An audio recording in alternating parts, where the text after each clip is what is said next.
Here we go. So, and there's Oh, Jake. there he is. There he is. Um, Perfect timing. Long ago, in a place for which we don't exactly know where it is, a group of people came and sought a job. And in doing so, discovered that they were actually in a different plane of existence. Bless you. I was gonna joke that it all started at the beginning, and you were like, "Yes." Yep. And they went on all sorts of adventures and helped people. And there was a war with an undead lich queen of sorts, where she was stopped by all of these heroes, and they tried to reform a new kingdom from the ashes. But during that, they found that some of the problems that had existed before continued to plague them. Worst of all is that a vampire rebel that had helped them during the First War was now trying to undo them, Dane Earnhardt. To this day, it's never been discovered exactly, despite your investigations, what his plan is or what he is using to bring about the destruction of the kingdom. But he did appear one day during a funeral rite to assassinate the king and immediately launched a new war in the Vale with demons poured out of portals and gateways. The king had found, along with Kriv, when they went to seek the help of a dragon, that these demonic forces were already starting to scout ahead, spy on the kingdom. And so did one wizard named Theron, who was able to defeat the first attempt to break through the portals into the world with demonic forces. He was able to delay them for months. And after the attempted assassination, 3 quests were sent. One quest was sent to the north to stop a weapon, and you guys don't know the outcome of that quest. They could have failed, you don't know. Another quest would be sent to the east, another quest would be sent to find the shadow crossing device that had been taken and stolen. And then another quest would be sent directly to the east to find Dane Earnhardt, stop and kill him, and stop this. But before that quest could embark, the kingdom came under siege. And those heroes became embroiled in the events in Perenval City at the time. And it looked like the kingdom, as of now, is about to fall. The walls are about to fall from being sieged by these demonic forces. And so the heroes found a device that they hoped to take to the top of Fellcayn's tower, do a ritual that probably only the wizardly people can do, maybe, and hopefully protect the kingdom long enough until these quests can be done. And so you all have been adventuring your way up to the top of the tower. For Joel's sake, just so you know, Joel, the quest to find the shadow crossing device was a failure. Fellcayn mysteriously disappeared out of existence one day. Like literally just disappeared in front of your eyes. And you don't even know what happened to her. And then Dame Mornhell was mortally wounded. And using the magic that Undil had available at the time, he was able to stabilize her, but she is still in the Undervale. Hopefully in a safe place that you've kind of kept her in a state of magical stasis. And you left without the shadow crossing device and made it back, and you found that this demonic force was already about to break down the walls. And so Kriv and Ardrith assumed command of the forces of Perenval, and you're now in a desperate last defense of the city. as you've evacuated what citizens you can into Castle Perenval, into the dungeons, and into the base of Fellcayn's tower. And that's what's going on with Kriv. The rest of you have adventured your way up to the top of the tower, and you've made it up to the last portal to the very top. And Caber jumped right in, and no one else has jumped in yet. And that's where we're starting tonight. Does anybody have any questions? No. Okay. Actually, real quick. So the three quests. First, destroy the weapon, which we don't know the outcome To of. the north, yes. The second was the shadow crossing device. Which you don't know the outcome of. Okay, and then what was the third one? Yours, which you didn't actually get to go on because the city's about to fall. Okay, Pretty grim. that was my only questions. I All right. missed the third one. Let's see here. I'm going to get rid of this Bjorn stuff.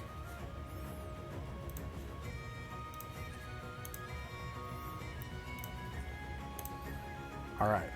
We got this, guys, right?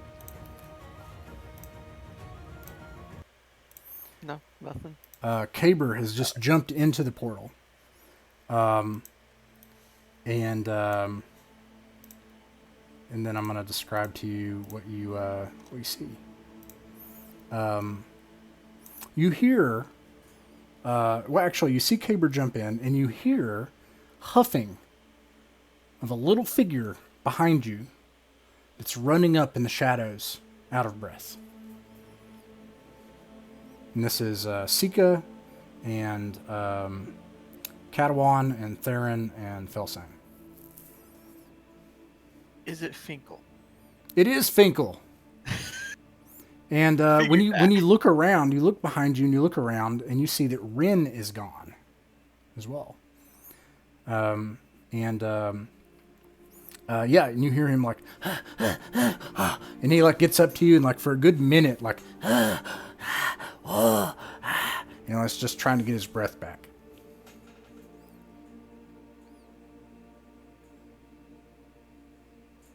So you Glad you could make it, Brother Finkel. Yeah. Do you have any idea how hard it is someone my age to climb 49 levels of a tower? That was terrible. This was almost as bad as that time I got my soul almost sucked out by those shadow demons. Do you know how terrible it is to clear 49 of those floors?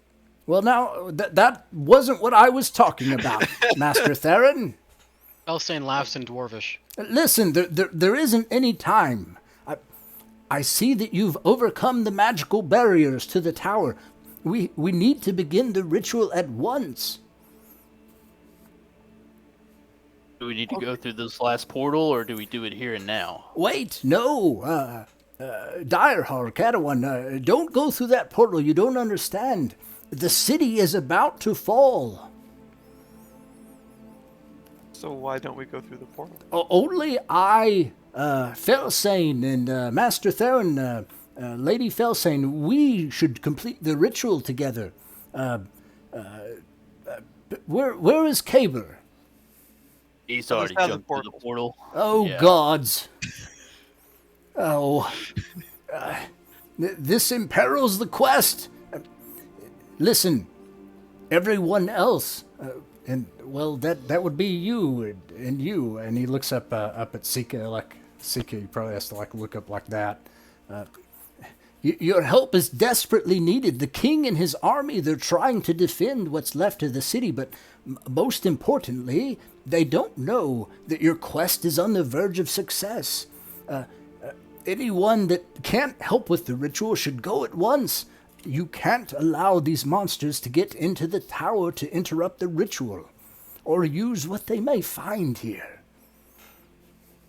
So you don't need my assistance up here. My assistance is needed out in the field.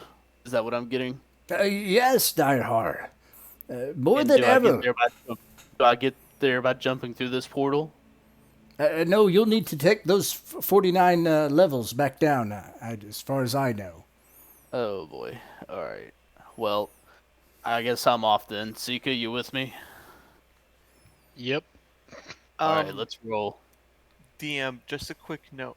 You did remember that I put those mines at the base of one of those one of the gates, correct? Yep, and I'll get back to Okay. that. All right, just making sure. Yep. I did think about that, but right now I thought about how I want to change that. Oh, But okay. it's good. You'll see. You'll see. All Actually, right. let me make sure I don't forget. Yes. Go ahead. Was our So- path up big enough for horses?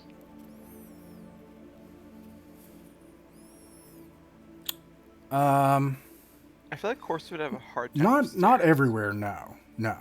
Like some of the Okay. portals were like person sized. You're trying to use a horse to get down. Well, I was gonna I think give them that's both cool. phantom steeds. Yeah. You could do that. All right, then I give them both phantom steeds. You have phantom steeds, and now you're able to arrive. Instead of in the second round of combat, I'll have you in the first round. Let's see here. Finkel turns to Katawan and Sika and is like, "It was nice knowing you. I would have rather you not invaded my laboratory," to Sika, but you're honorable people, and I was wrong what I said when I first met you. My honor is still up to judgment from Tempest. I don't know, but I appreciate the sentiment. Brother Finkel. If I know anything about the gods, I think your honor is just fine. And he turns around and goes through the portal. What do the rest of you do? I go through the portal. Okay. I go both directions. Yeah, you do, actually. I head downstairs on my celestial steed, or my phantom steed. All right. We'll start by talking about what happens when you two go through the portal. But actually, probably starts with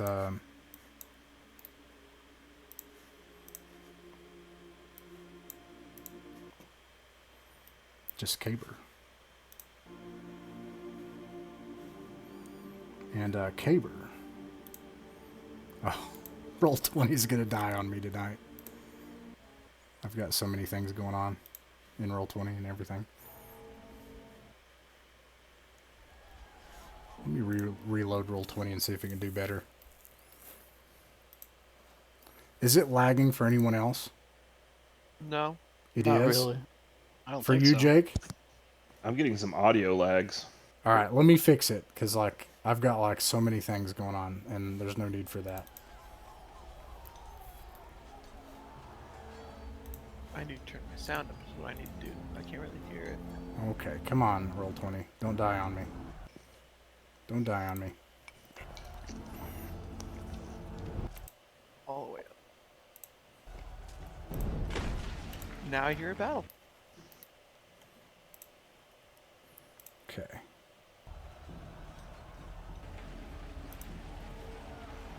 Is that better? I don't know. It keeps jumping in and out.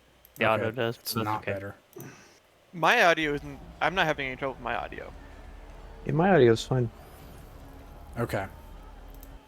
Caber, you jump through the portal alone, and you look back, and you see that none of your friends have joined you. And it's like they're just like hanging back there, and then the portal is one way as far as you can tell right now. Like you're not sure how to get back. And you see a man in the tower itself. And when you guys get through the portal here in a second, you'll see the same thing. Okay, when I'm about to narrate.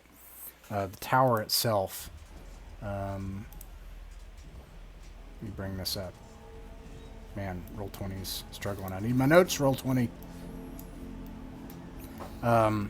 You can hear the battle like far down below, except it's not that loud here. I'm gonna make this lower, like that, because it kind of feels way off in the distance. And it's like that scene again, Lord of the Rings, like the Tower of Warkonth. Is that what it's called? The Black Tower, because it's way up in the air, and then you've got this like flat surface that you're on. And then you've got these plinths that come up like spikes on a king's crown around you, these black plinths that go further up in the air, 30 feet up. And there are all these circles on the ground with different symbols that denote intersections of ley lines and the schools and geometric symbols of the schools of magic and stuff. And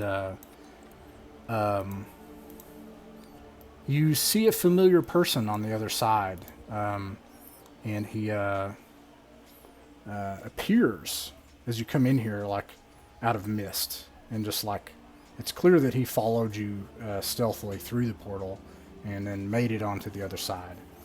And let's see.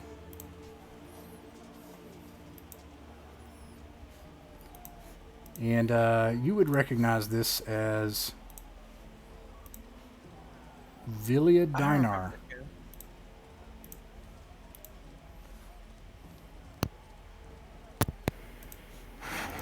There we go. There. Turn that down. And he appears and he says, "Ah, Lord Furfellow, it's so good to see you again."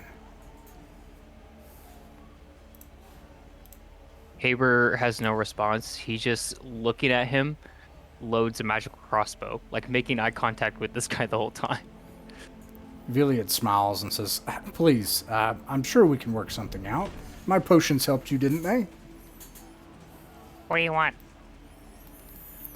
"I was thinking that we still have a chance to work out a deal together. It doesn't have to come to this." Haber holds his crossbow up, aiming it at him. Says, "Well, you better negotiate fast there, Slick." You can't save the city, Lord Furfellow, but you can still get what you want. What is it that I want?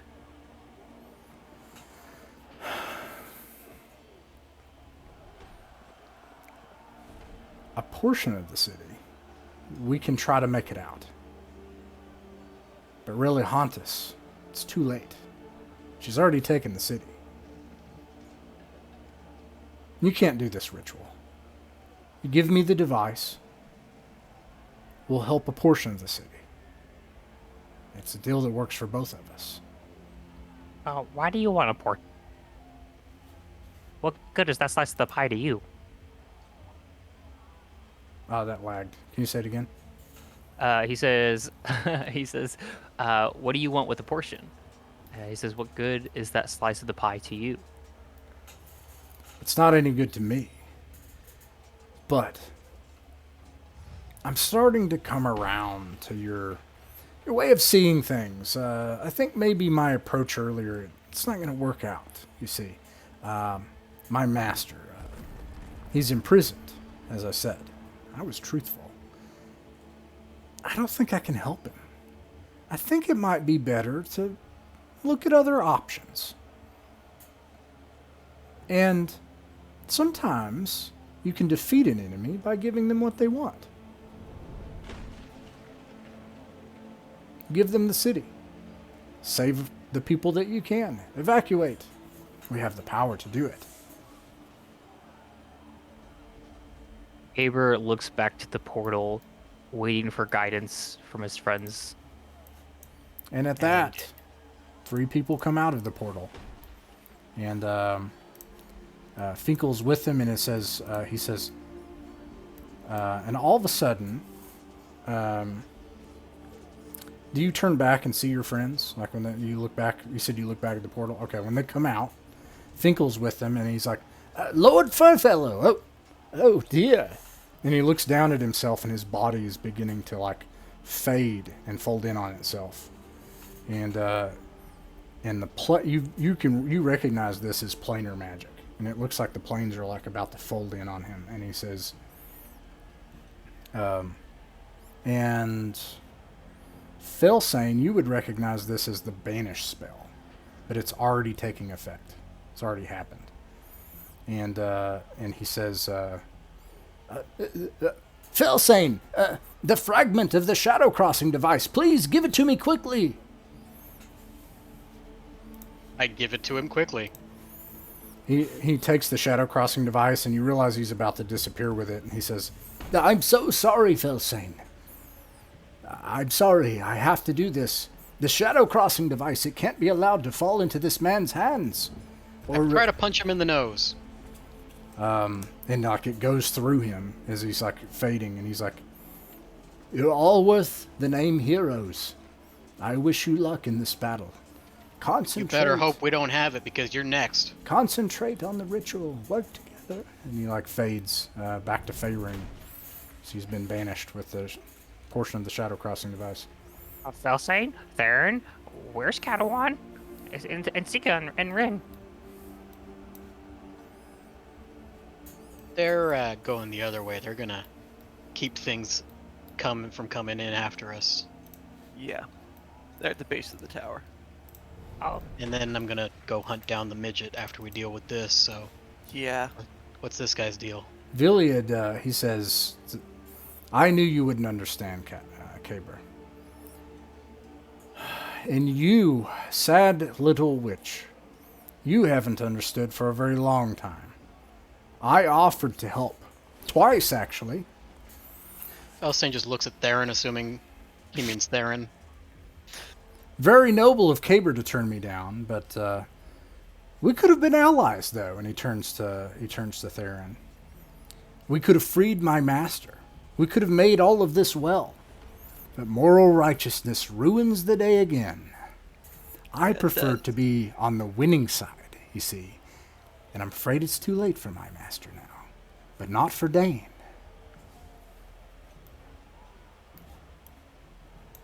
Whole moral I righteousness just- thing just assures Fellcayn that he's not talking to her. Yeah. I just smirk at him. That's all I do. I just smirk at him. Let's see. Let me find. Oh, my bad. Okay. Yeah. He says. Yes. I think you should know before we conclude our business here that Caber turned down my offer. He could have saved you all. You know, this didn't have to happen. Motions out to the sides of the tower where the city's basically falling. And I was forced to change sides and abandon my poor master. But did you know that Theron and I were also colleagues? The plans that we had together. And the people that died, it was nice. I hadn't had that much fun in a while. But, Theron, don't demur, please. It was a grand plan. You secretly taking command of the rebel forces. You weren't very much of a double agent, though, to be honest. I doubt even Theron knows how many people needed to die because of this plan, but... Anyways, yes, Theron was working both sides for a while. If it weren't for that orc, oaf, I think he would have taken my offer to actually save this city and allow you pompous, self-righteous bureaucrats to die the way you deserve. The offer still stands, Lord Theron. I don't accept it. I've made my choice. I'll stand on it. Caber holds up the crossbow, aiming it at him again, and he says, "Oh, but does that other offer still stand?" And he turns to you. "I'm afraid that's a bit too late, Lord Forefellow. I can't save my master The now." one where you kill us, like the heroes we are. Oh, You can suck my big toe, and I cast vicious mockery at him. something happens when you do that. He and any kind of, you can almost see like the words, like, because your voice has power when you do that, it's the same as your music, and he's able to like deflect it, and he's like, it's rather rude to interrupt, Lord Forefellow.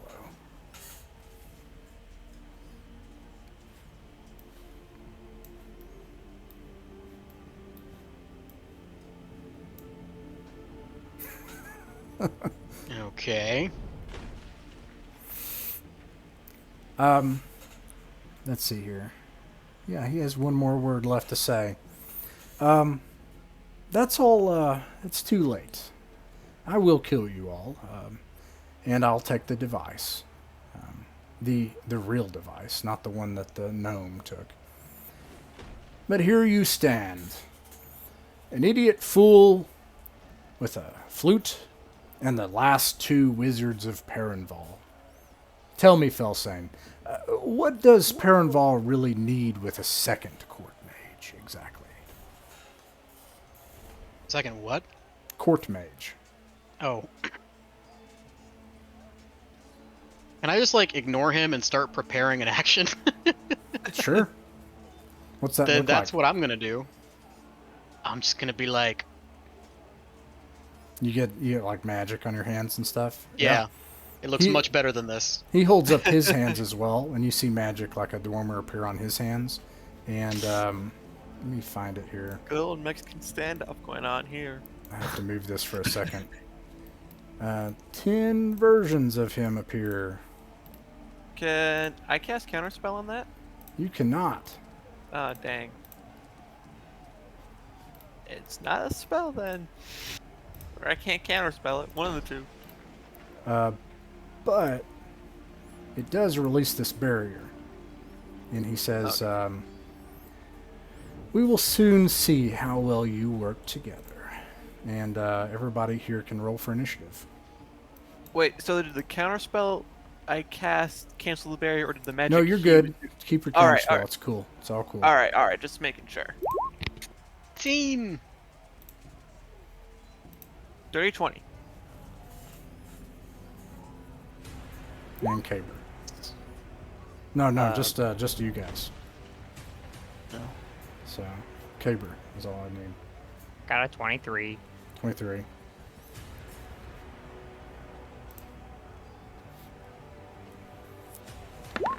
Of course, he goes last. Good. He's kind of a dick. He kind of is. Not a Mean- fan of getting called out like that. Just saying. Meanwhile, Oh dear. That does not look That good. does not look good. No, it doesn't. it does not look good. You don't all think my like Much. using the steeds that you have, Sika and Katawan. You're able to. I don't have like a limit on Lord of the Rings references tonight. You do that thing where you like, you know, the what is that? Helm's Deep. Like you come out of the tower immediately on horseback, and what you see coming from the cliffside down, looking down, you can see already above you thunderclouds and spellfire, which you can only hope is the ritual being underway. And from this vantage point looking down, you see just madness and chaos, like people being slaughtered and buildings being torn down and demons just running rampant throughout the city. But unlike the last time you were at war here in these streets, there's a difference. Thanks to Kriv and Hayon and Katawan and Caber, the people of Perenval are hardened. And there's not a single person in these streets that is not fighting. Every single one of them, child, old person, it doesn't matter, are fighting that haven't been killed yet. You see the statue of Perrin and Ardrith and Kriv at a command post with their banners. And you can see anyone, it looks like they've evacuated people behind to Castle Perenval and then to the tower, any citizens that can't fight. And you see a huge 6-armed demon with magic swords, Reluhantis, and she hasn't wasted any time in taking advantage of the weakness of the time taken to evacuate. And she's struck immediately at the command post, and she's there facing Ardrith and Kriv and Hayon and Inral. As of yet, Kriv and Ardrith do not know about the ritual on top of the tower or the battle happening up there.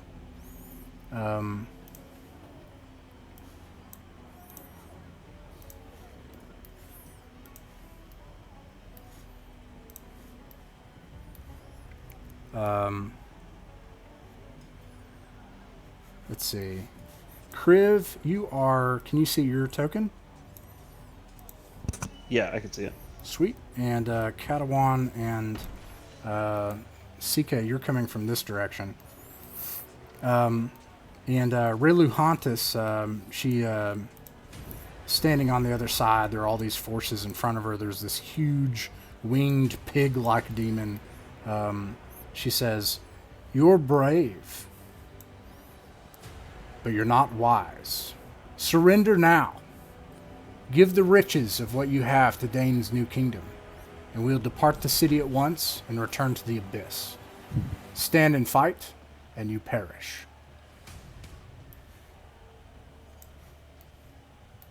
What do you do? She says that to Kriv and Ardrith. Yep. Well, Kriv looks over at Ardrith with a wry grin on his face. Ardrith, he grins back. And, You're mounted, by the way.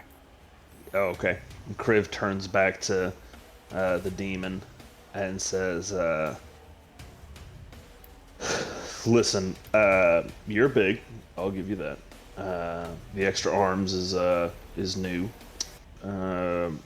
But if you think that you're the worst thing that we have faced, or the scariest, then you haven't asked around much. Because if you want us to leave, and you want us to give you this city, and you want us to turn tail and run, you're gonna have to do better than this little smoke show you got going around here."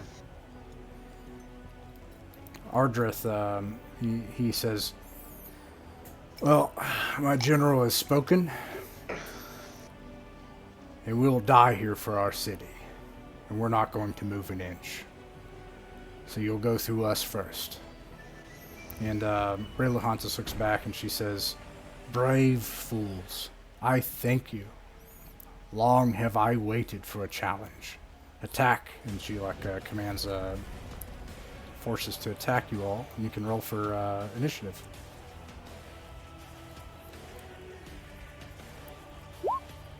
I get advantage on that now.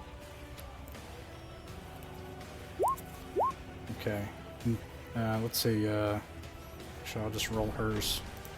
Okay, 16. Are you doing an initiative tracker? I just do it on my... no, not in Roll20. Okay. I actually have two separate ones going on right now. Two different things. Oh, nice. Okay. Kriv, what did you get? 19. 19. What did Sika get? 14. 14. What did Katawan get? 12. 12. And I'm also going to roll for your allies. Oh, nice. The allies are able to act first. And I want to remind you that anything below CR1 tonight, cleave rules are in effect. So if you do damage on one, it kills another, it goes to the next one. So you can blow as much damage as you want, you know, if you have an ability to do that, if you want to. But it also might be a long night for these characters. Okay. So the first thing that happens is mounted. Hayon rushes forward. Let me see how far he can get on horseback. Right into the middle of everything. And he makes 2 attacks. They both hit.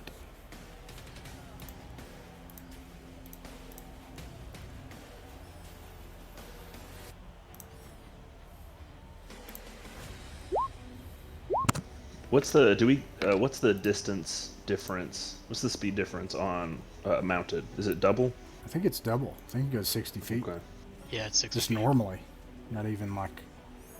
Yeah. Let's see here. He immediately kills 2 of them.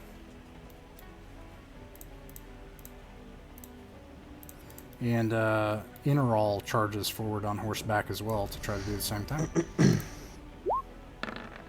What are the monsters that we've got here? The 2 rows? Yeah, you've got kind of like 2 different groups of monsters that you see so far. And then you've got this large gross pig-looking thing, and then you've got Reluhantis. Looking at it, you're pretty sure that this isn't her entire force. Something's going on here. Yeah, it seems pretty small. Interal is able to take down one of them, and that makes it Kriv's turn. Oh, Okay. I forgot to mention the battle, just in case you want to try to do this. At the same time, at your command post, you also have banners. These banners you can use to command the portions of the city. Let's see. You have 3 banners for your east, west, and the last road forces. Any force that still has morale can still try to respond to your commands. Those forces that are broken or don't have morale cannot, or if the banner falls, they cannot. Commanding a bannerman takes a bonus action. So if you're going to use a different bonus action, you command a banner, you will not. That takes your bonus action. If you lose commanders, like if you lose characters, you might lose one of the banners. And you got situations that you can see down on the hillside, and Kriv can see this. On the west side of the city is the most organized front. Ardrith put Charles in charge, and they're actually doing the best of anyone. There is this group of people up here. You don't see these people yet. There's these people here, though, that are in this large group, and the demons don't seem to be bothering them, and they're doing some kind of ritual, and you don't know what they're doing.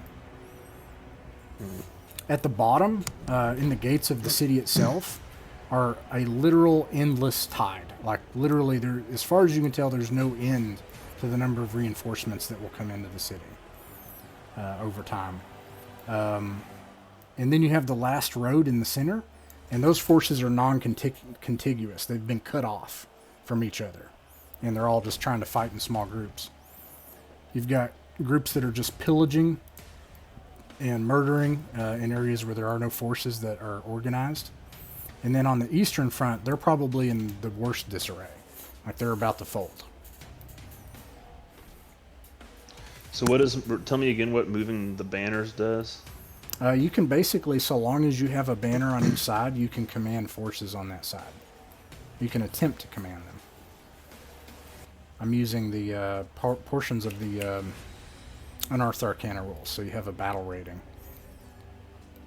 They're about matched in most places, except the ones like here on the eastern front. Anywhere you see a civilian, the battle rating is worse. But they're outnumbered. So, like, even if they win this battle, there'll be more reinforcements. What do you do with them?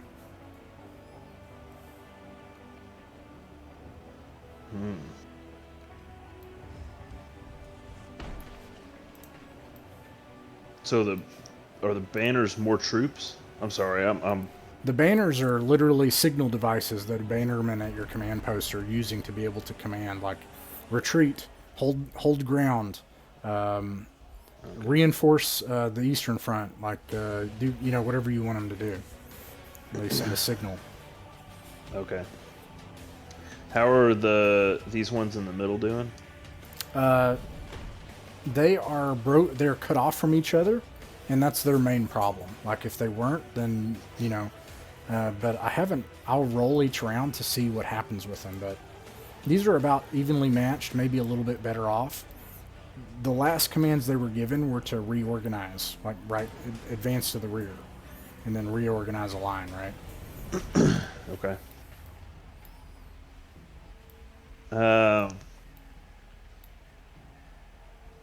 I think is it possible to send this group? Can they break away to the eastern front and reinforce that group? These right here? No, the ones above them. These right here? Yeah. Sure. Okay. Let's do that. Send those over to reinforce that group. Okay. And then how are these ones down here doing? How are they holding up? Are they pretty evenly matched? That's your bonus action, but Okay, yeah. but that's okay. But they are not evenly matched. They're in bad shape. They're about to break. Gotcha. That being said, Sika and Katawan can attempt to use a bonus action to command a banner as well if they want. Okay. Do you all want to do that? It's really weird to me that Sika has that kind of power in the city, but I'm gonna. She's just go like a ahead and swing badass. She's this just like into the- rolls up on the bannerman and is like, "Hey, tell them to do this." Like they're not gonna not do it. You know, it's Sika. By the way, Yeah, she's like but one of the I'm most gonna- famous people in the city. I'm gonna need at least my first bonus action for myself. So Okay, so no bonus actions, and then you see something else happen. 2, 3, 4, 5, 6, 7, 8, 9, 10.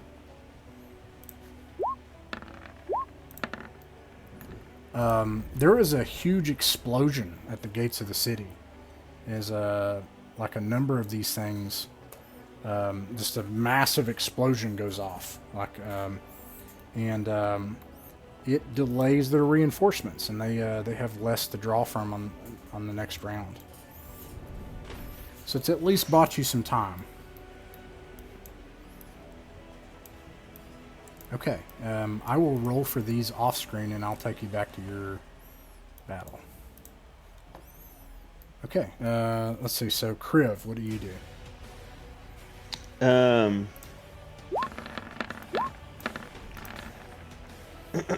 right. Kriv points at. Well, let's see. Let's save that one. Kriv is going to run up. He's going to ride over. Here. He's going to come around this side and help back up these guys. So he's going to attack here with his great sword. Okay. Or great axe. Go for it. Okay. 20 to hit. That hits a little bit. 10 damage. That's a crit, I believe, right? So, It's a dirty 20. oh, okay. 10 damage. All right, you kill one of these and cleaves over into the next one. Okay, I'm going to use my extra attack to attack again. The one that I just hurt. 16 to hit. 16 hits. That's going to do 18 damage. You kill a number of them. What does it look like? Like a tornado of just of his. You have an axe, right?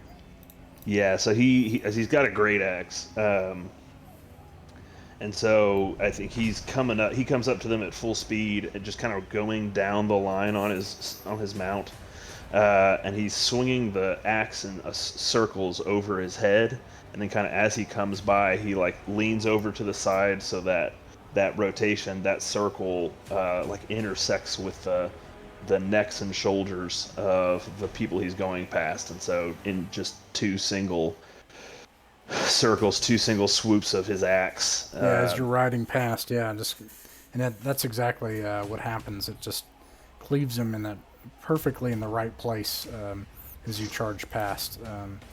Kill like a number of them. It's the monster's turn now. Wait, can you do anything else? No, I used my bonus action for the movement, right? Yeah. Yeah, okay. Nope, that's it. I'm going to borrow from Ardrith's turn so that this kind of makes sense, but you see this huge thing as like a bunch of these forces fall, and I'm also going to roll for their reinforcements. It's this huge, bloated, part pig-like thing that is behind them. It tosses its allies aside as it charges forward to attack you. Yeah, I can make it from where it was. That's no big deal. To the front, please. And it's actually going to try to attack Interall.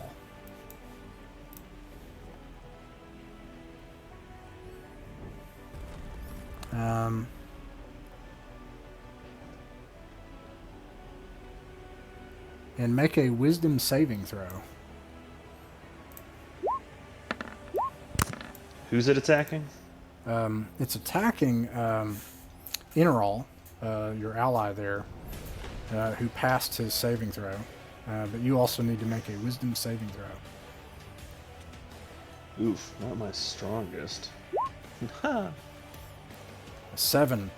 You now have the frightened condition, and you must take your turn. You cannot command a banner, and you must take your turn trying to flee from this thing on horseback. Do I have to flee, or can I just not get any closer? Don't.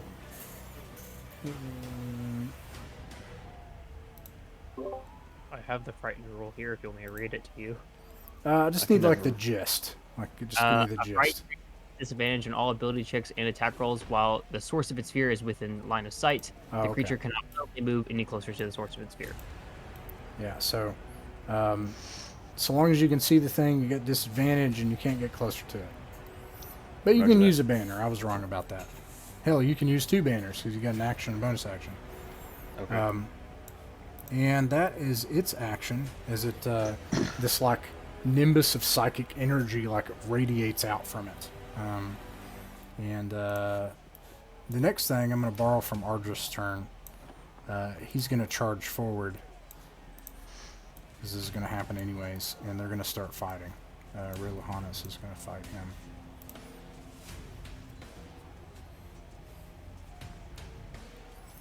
And let's see, she can make 7 attacks. Jesus. I'm going to. Did you say 7? No, Yes, she's got to he move said forward to 7. do that. She's going to hold her actions. Cool. Lucky number 11. Actually, she's going to teleport. No, she's going to move. I'm not going to. That's not fair. So I'm going to move her first. And then she's going to attack. Then she's going to take her 7 attacks on. Let's see. 7 attacks. A Fellcayn 22. The death of Ardrith. Hey, You better don't not sell die. him I short. revived him. That's- Someday I'll be in That's a the thing, session too. with Ardrith where he doesn't go down. He does have a pretty high AC. He has got a really high AC, and check this out. It still doesn't matter because she's got like a +9 to hit. Yay. But he still does have a really high AC, and I'm not kidding when I say like only 2 of them hit, because that's how his AC is perfect for this situation.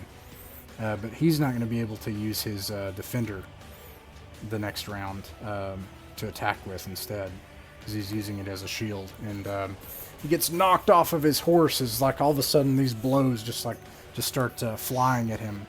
He's going to make an actual animal handling check, and then no, that's not going to do it. And then he's going to take 26 damage. Glad I'm not fighting her. Okay. It's pretty bad.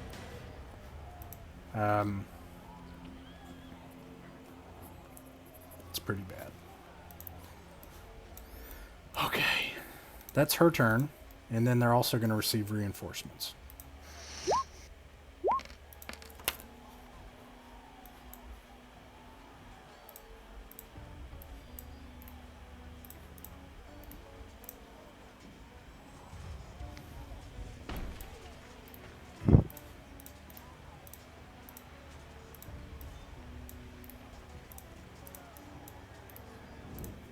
Okay, and let's see, that makes it Sika's turn. Alright. Well. Make sure I'm not freaking muted. Oops. Not that yet. Where's my stupid... There we go. Distance thingy. Okay. I want to ride my horse all the way up here and then, like, leap from it and land in the middle of these guys. Heck yes. Okay, you do that. And I just rage! Okay. Because that's an important thing, which activates my wild surge! I'm going to see if this scares them. It does not. Sweet. Like it scares one of them, but two of them. Two of them So- run off. They're afraid. The 5 for my Wild Surge, though, adds a 1d6 force magic damage to all of my attacks. Nice. Yeah, so this is about to get real. And then I'm just gonna start going wild with Okay. my freaking great sword, the silver one. Go for it. Yes. I forgot what rage does. Advantage on strength checks, da-da-da-da-da. +2 damage with strength weapons, da-da-da-da-da. Okay. Then yes. Yeah. Oh shit. Does a 10 hit anything? No. Do you have advantage? Or, I mean, inspiration or something? I do have inspiration. Can I do that? Yes, please. And that just gives me advantage, right? Yes. And take another inspiration for that cool stunt. Does an 18 hit anything? Yes. Awesome. Then wild flailing. Hya. That is 7 plus. So 7 slashing, 6 magic damage, 13 damage. You hew in the ones behind you. You kill 2 of them outright. Evil cackling ensues. Okay. Can you do anything else? Nope, but that's why I needed my bonus action. Katawan. Okay. Let's see. Katawan is going to move up to here. And he's going to cast Call Lightning at a 5th level. And that's 5d10 plus an extra d10 because it's thunderstorming. You said that, right? There is magical storm fire in the environment. So yes, you can use it. Yes, you can use it. Okay, so that's 6d10, and I'm going to use my, what's it called? My faith-based religion thing that I get 2 of them, where I get to immediately cast Call Lightning at its full max potential. So 6d10. So that's 60 damage. No saving throw? It's a dexterity saving throw. My bad. Okay, she And does that it would with be on- advantage. Oh wait. I'm attacking the pig. Oh, the pig. Aha. Pig and the it would be the pig and the 2 ones closest to it. It's within a 5-foot radius. Okay. Let's do a dexterity saving throw for 2 of them. And it's gonna be the left one. Is him. That's a 10 plus. That's a 16. He fails, and then the other one also fails. They all fail. That's 60 damage to all of them. You utterly toast these ones, and then 60 damage. You can see it like cook out his hide, like as he is severely damaged, and screams into the night air. 60.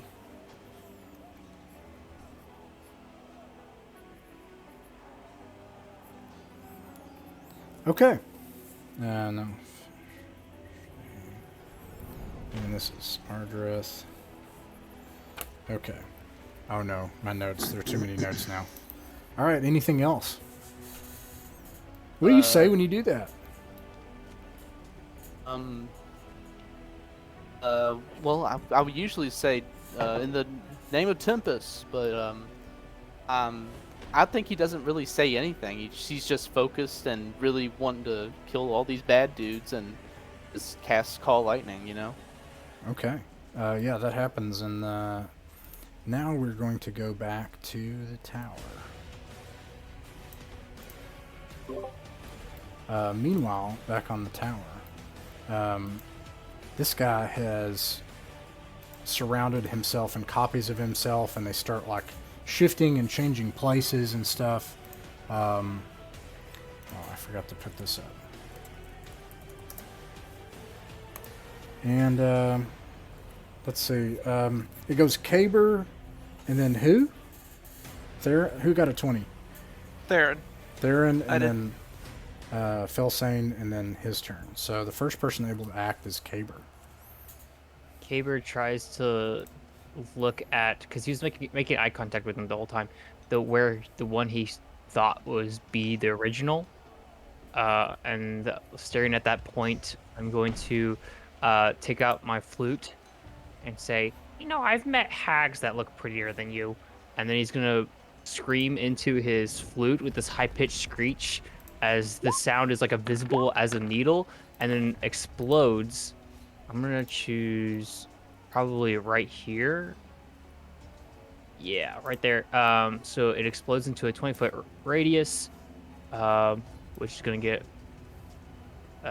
1, 2, 3, 4 of them, in addition to the one that I centered it on. They each can make an intelligence saving throw, DC 17, as I cast Synaptic Static.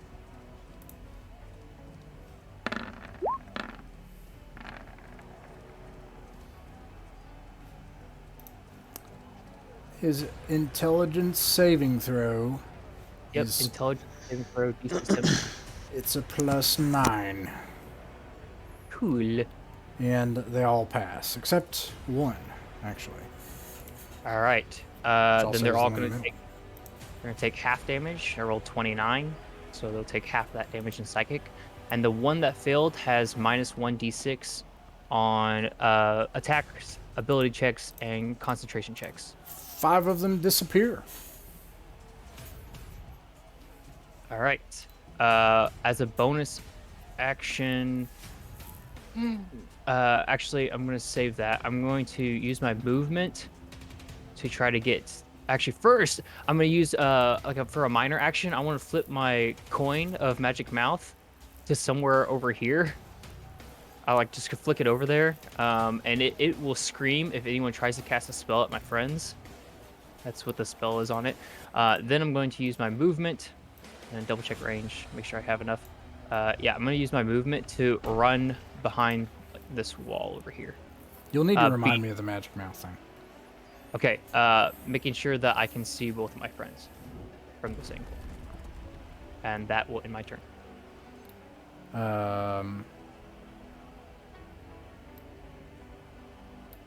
Okay. Let's see. That makes it Theron's turn. Alright, I am going to... I'm going to cast Scorching Ray Okay. at a 3rd level. So I get 4 rays that I can cast. I'm going to have each of them go at one different target. Does that make sense? Yep. So like, one's going to hit... okay, good.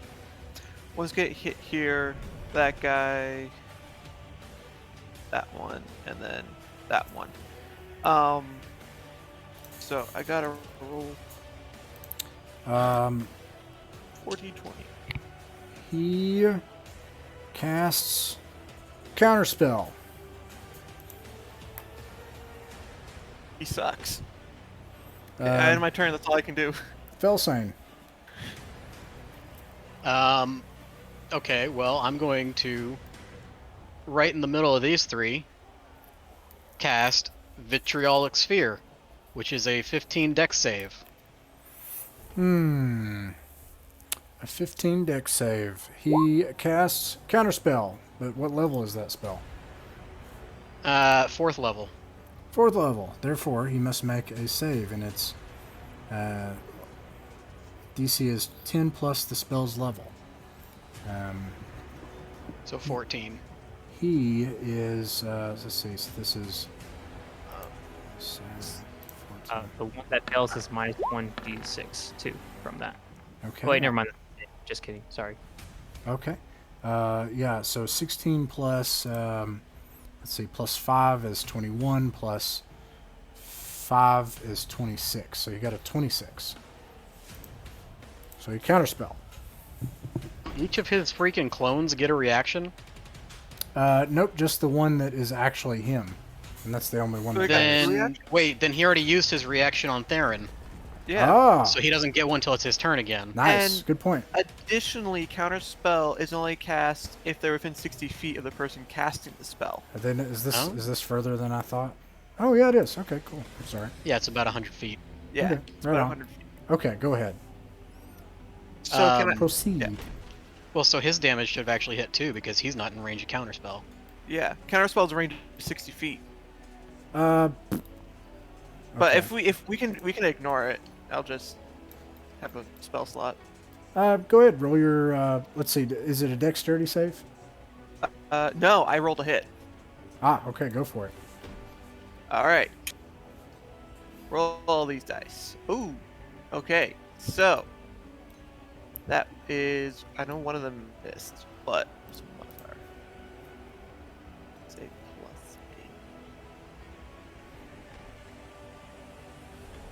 +8. I got a 25 for 2 of them, a 26 for 1, and then a 12 for the last one. Okay, they all disappear. Oh, all right. Oh, well, shit. In that case, I'm obviously not going to cast a spell there, but I'll cast something else! To the 2 that are still alive, I guess. Let me redo my range here. Let's see. It's about 100 feet. But it's only 2 of them, so I'm not going to waste that.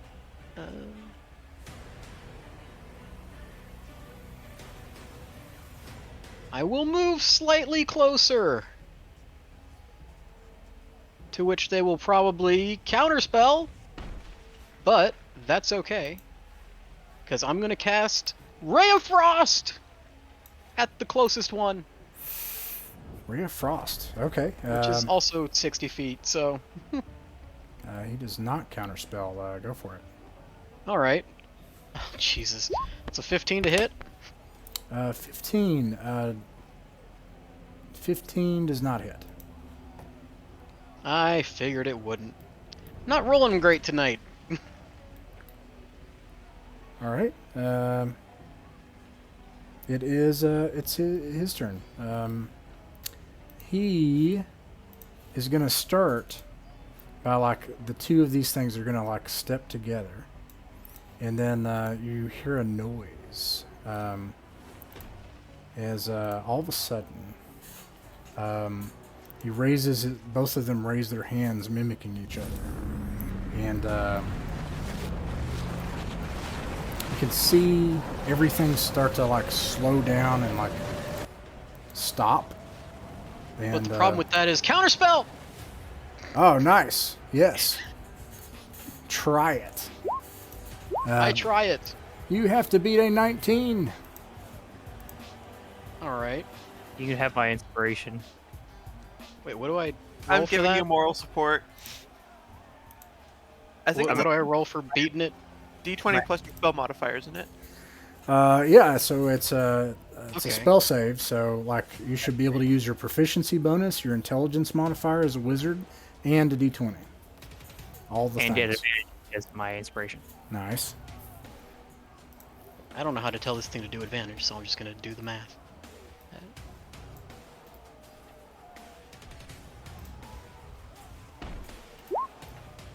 So roll, and then roll. Oh, shit, well one of them was a nat 20, which gives me like freaking, I don't know, 25? 25. That is enough to surprise him. And the spell all of a sudden fails.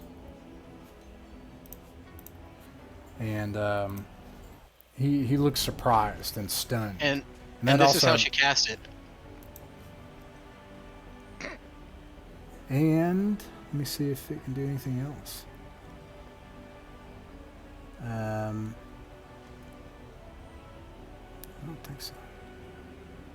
I don't think so. Yeah. Yeah, he's stunned. As he's like his first spell like basically failed, and then this last spell failed, and that makes it. He looks around and realizes that this may be his death. We're gonna go back to the battle scene, and Do you write for TV, Ross? Because this is pissing me off the way you keep cutting away to other stuff. I'm just giving you shit. That's what happens when you split the party, man. Why But he Yeah. gets to play in both parties, so I don't know why he's complaining. So. It's just the timing of it story-wise. They always cut to something else at the good moments. The Battle of Naboo. Yeah. Spinnings's a good trick. So, let's see. Meanwhile, with the battle, Reluhantis is like striking down at Ardrith. Ardrith is like knocked off his horse. He's defending himself barely. Katawan nearly instantly defeats one of his lieutenants. You're slaughtering her armies. And she looks over the fallen Ardrith, and she says, I knew that you would be a worthy opponent. And so, I've prepared for you a great honor. One that has not been seen since Bjoruna laid him low 1,000 years ago. And he has long thirsted for victory since then. Darkfire is thirsty.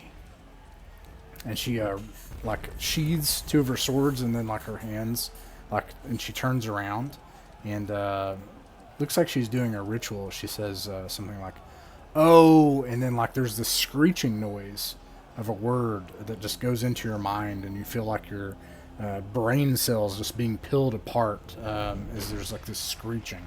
It makes you want to throw up what you hear. Arise, do battle, slake the endless hunger of dark fire, send to the mortal plane the combined energies of all mortal hate. Arise, and then you hear this.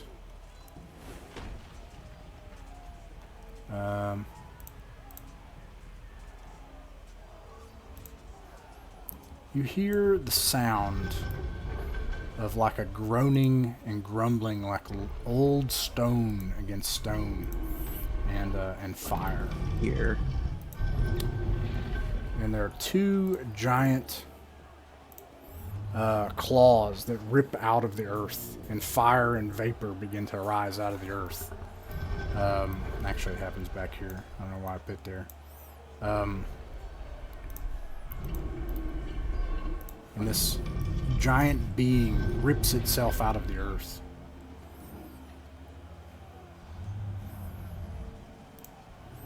And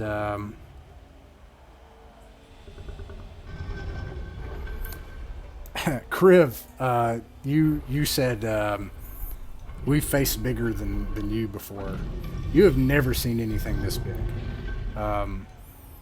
And there's brimstone and fire that could heat metal emanating just from this thing's hide. And you see Reluhantis back away from Ardrith, almost allowing this thing to do its work. And we're back at the top of the initiative. And let's see, it's allies first. Seeing this happen and seeing the bannermen falter and everything, I think Haon and Interal, they're 60 feet of movement. They're going to rush forward and try to strike this thing. And yeah, I cheated on Haon, I don't care. They're all going to try to attack it.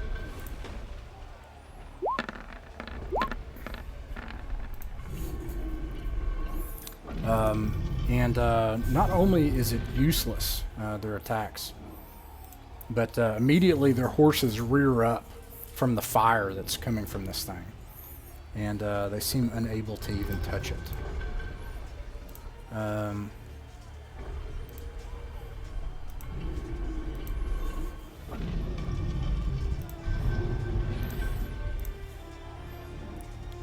Let's see here.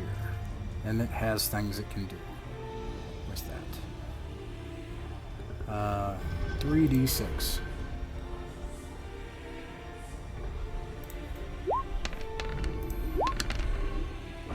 They each take damage.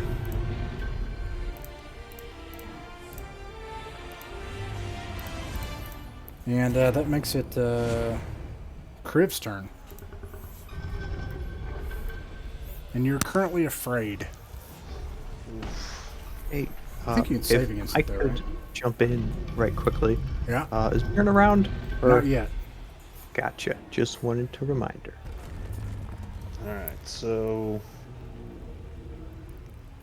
Who all do we got? We got me, we got Ardrith. Who's this here? That is Sika.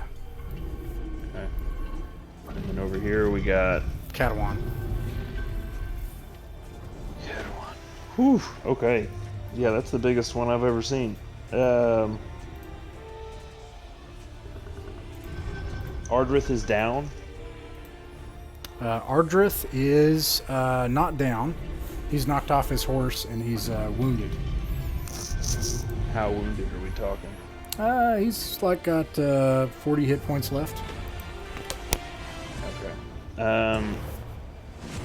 Kriv is gonna run over to him and cast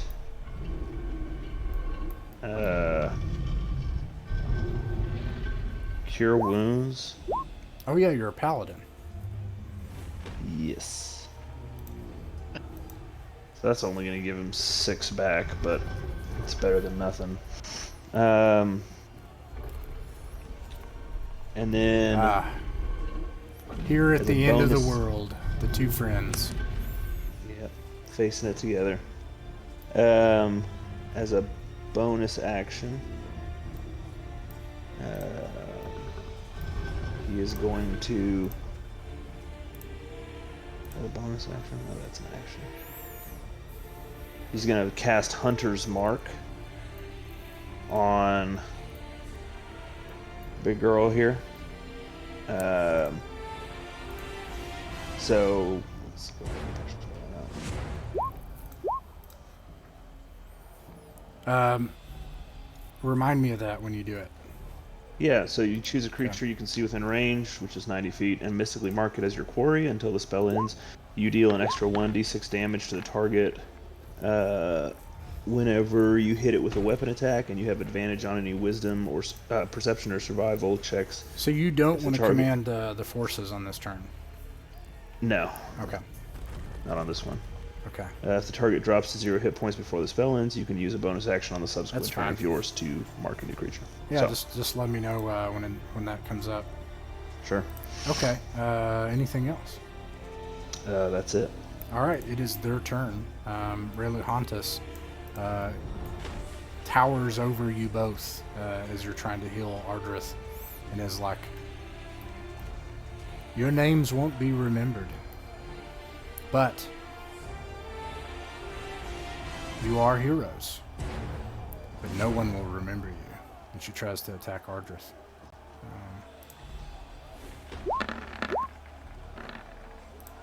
Whoops, I won't do that last one. Let's see, nat 20.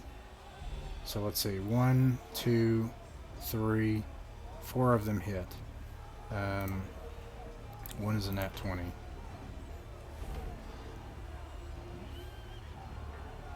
Freaking roll 20. Okay. So let's see. That would be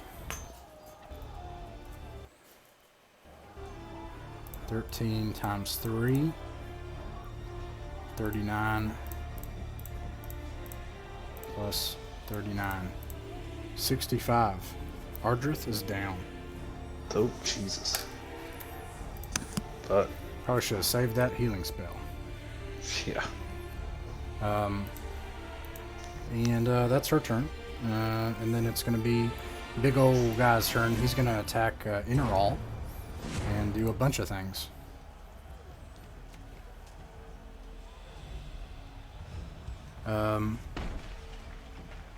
At each of its turns, so they're going to do that again.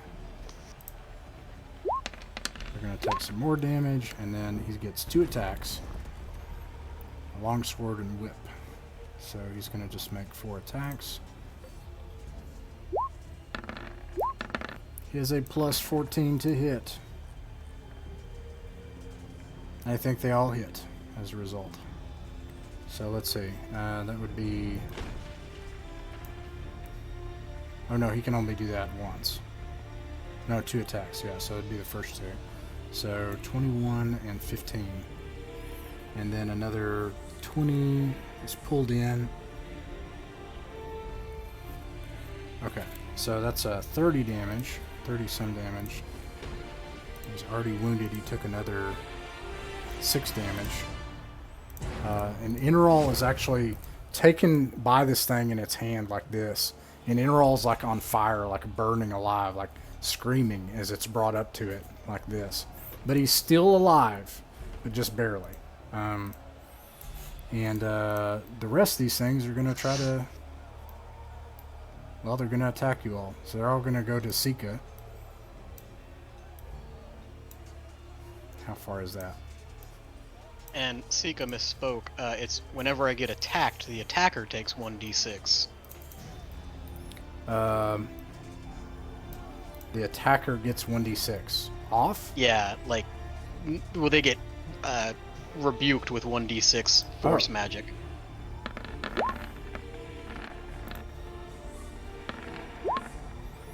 Okay, let's see. None of them hit. None of them hit.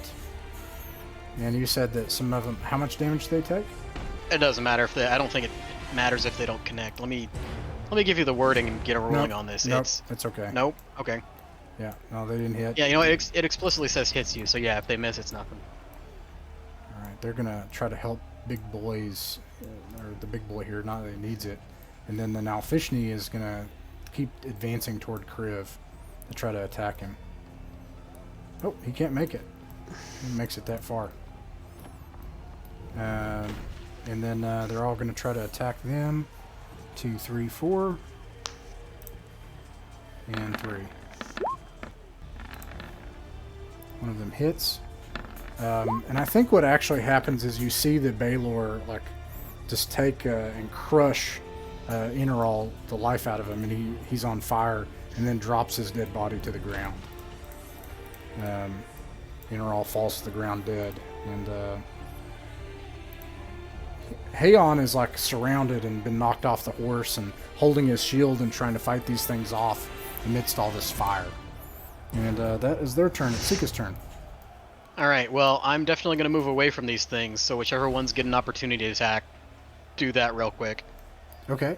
Well, these are afraid, so... And I didn't do anything with that last time, so I'll say they won't. And I'm going to do these other four. They all miss. Awesome. I'm going to charge up on Big Snake Bitch here and activate my reward ability that I still am sitting on, Relentless Onslaught. Okay. With my first attack, which I get 2 attacks, so... Yeah! Let's see... So 17 and 26 to hit for my attacks. 17 and 26. 26 hits. 17 does not hit. Okay. I gotta do brain math now. It's... Okay, so wait, here's my base damage, and then I'll figure the rest of that out. So it's gonna be 8 plus... 8 plus 4, so 12 damage with a silver sword. And... Let's see, 1, 2, 3, 4... You think that happens, but all of a sudden a blade spins out, and she uses the parry ability. And what was the attack again? 24? 26 to hit. 26, and she it still manages, like, it parries it, and then you riposte and come up underneath. It still hits. Haha! Good. Then that's still 12 damage. All right. And I guess my second effect of the thing doesn't work because she seems to be bigger than a horse or cow. Yes, that is true. Oh well. Gave me the extra damage. That works. Okay. Let's see. Katawan.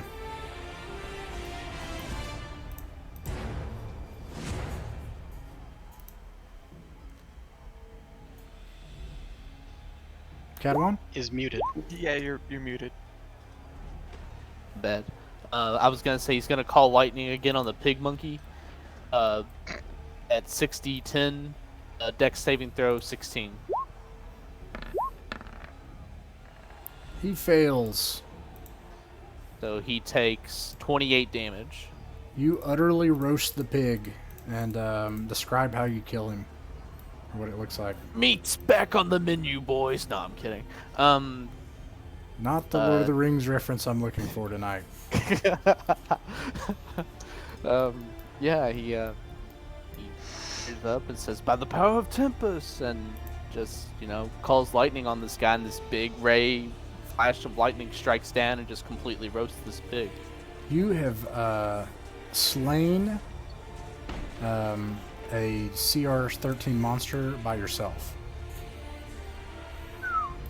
You have destroyed him, falls over dead, probably saves these I folks also here. have a bonus action.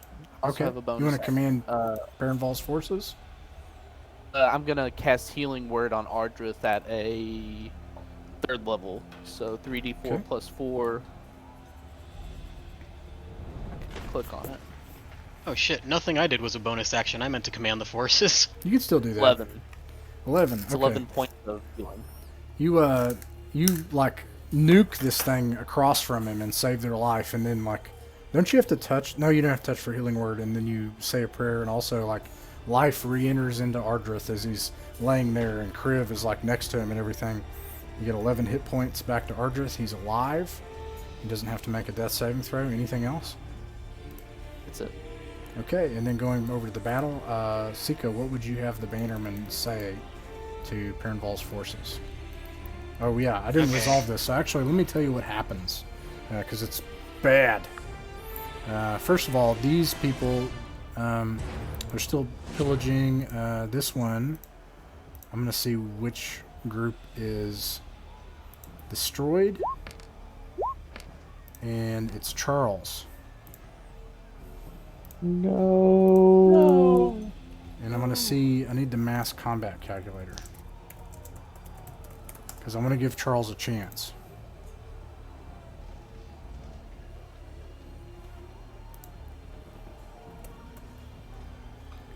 Oh dear. And total damage D6. Make it an average. Charles takes... Wait, why isn't it telling me? 0. So that should do it. Okay. 165 damage as Charles falls in battle. And then yeah, he didn't get enough from that. And then let's see, loss this one of is Charles. also a fail, and it's going to be one of these two. Williad takes... Gosh darn it. Oh my god. Same thing, Williad goes down, and they lose their forces, and the forces on the southeast portion of the city break and begin to flee. There's no way that they can come back from that. And it allows the demons to pour in from that side. Now you have an extra round, like I said, so they're only going to reinforce with what they have here this time, thanks to those explosives. So that's 2 failures. And then from the top, we've got a pass. They're going to slay one of these. And then we got 3 more failures. Is it going to be Karen, or is it going to be the Term the Adventurer Supply Store person? It is Karen. Karen dies. Wait, you all aren't sad that Karen's dead? Who? Did I even know that character? There's no time for have to tears do in the a midst better of I battle. don't even know you, Karen. I don't think of you at all. Okay. And then, let's see, this one, it's going to be as Miran Trukagash.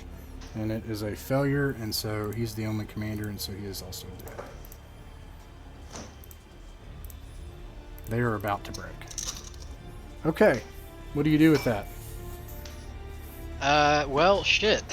I guess since the surrounded units have opened up a path of retreat, I want to call them back to the defensive line. Alright, you do that. It's going to take a little bit of time, but I'll go ahead and depict this abstractly here. That basically, they're doing a advance to the rear to reinforce you all. Yeah, because that situation's not getting any better. And nobody else has an out except those guys. So, yeah, that's all I'm going to do with that. All right, back to the tower, and back to Caber. Caber is going to use his movement, which only gets me to there.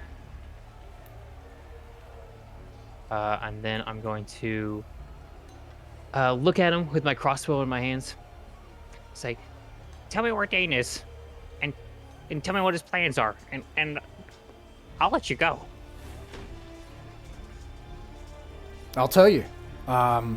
Dane is in a magical fortress he's constructed in the far north of the Vale, in the what's called the Great Darkness. He had it magically constructed. It connects to various different parts in the multiverse to try to delay you. His plan is to delay you long enough for his weapons to take effect. And he has 3 major weapons, and I don't know what they are. One of them is this demonic army. It's controlled by the Book of Vile Darkness.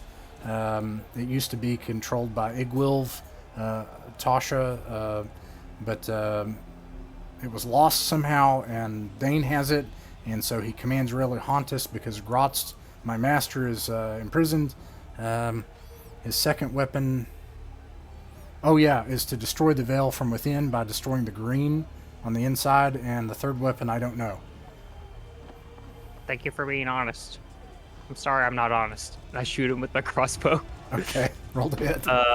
That is a 23 to hit. That hits. Crossbow. All right, and he's gonna go ahead and where's my D8? I need a D8. There it is. He's gonna take be 10 total with my modifier, piercing damage, and then for my bonus action, I'm gonna cast and summon Scotty within 60 feet. Doesn't matter because the last imposter disappears.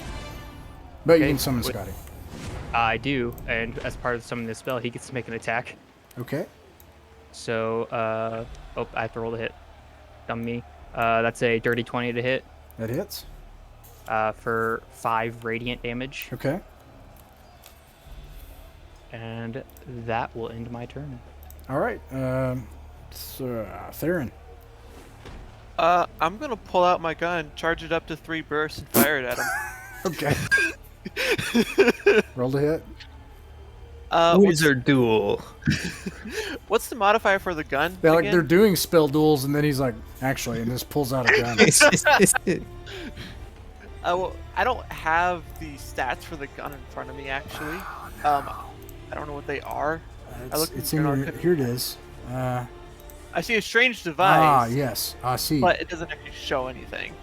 It doesn't give me the stats for it.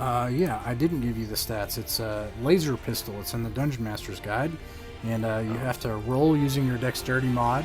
You're not proficient in it, and it does 3d6 radiant per charge. Hey, you guys, who am I? Aaron. That'd be a 22 to hit. That hits. All right. So that's 9d6. 3, 4, 7, That was way more fun than it should have been. 9.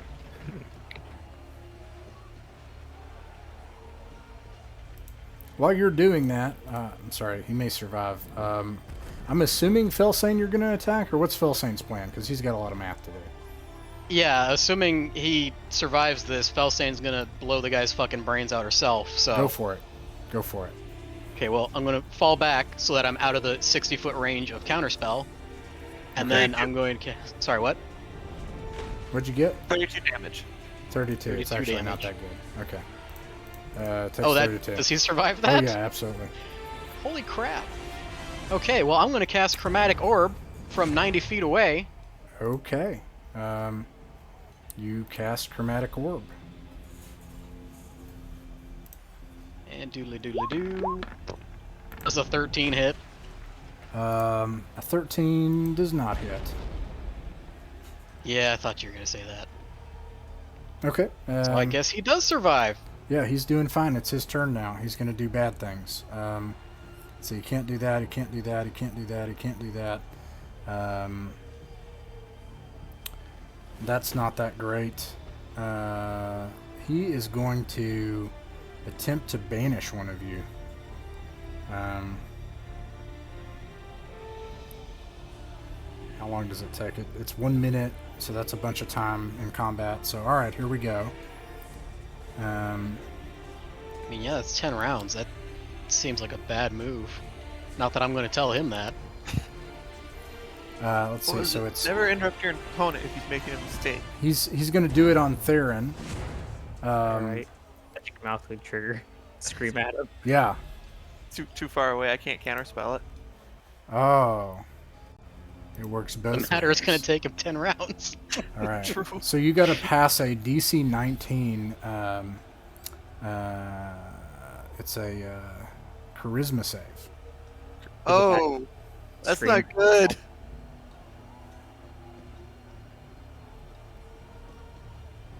That's a 2. You are banished.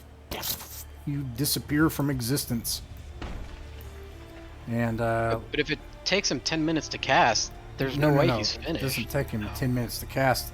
He's there for 10 minutes. Banished for 10 minutes. Oh, And I unconscious, misunderstood. incapacitated in this alternate plane of existence. Okay, anyway, Oh, that's his God. turn. And now we're back to Caber.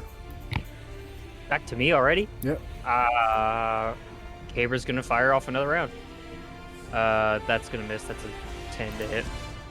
Bonus action, have Scotty attack. That's a 21 to hit. That hits. Where's the die? For 9 radiant damage. Okay, 9 radiant damage. Gotcha. I'm gonna use my movement to kind of fall back to Fellcayn. All right. Notice Aaron is missing. Yeah.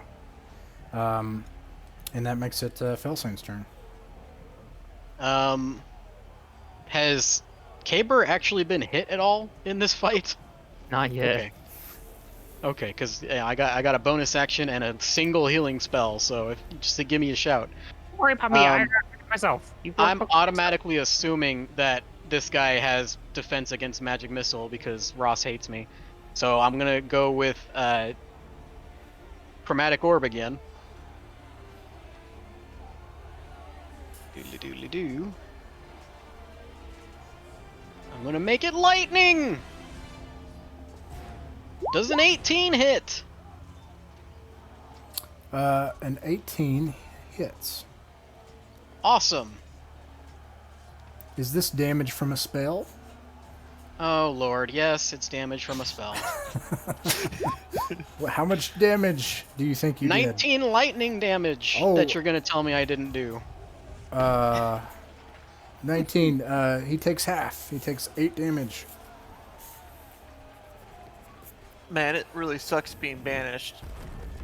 Fellcayn is enraged! I also did some things wrong here. It's lucky for you all.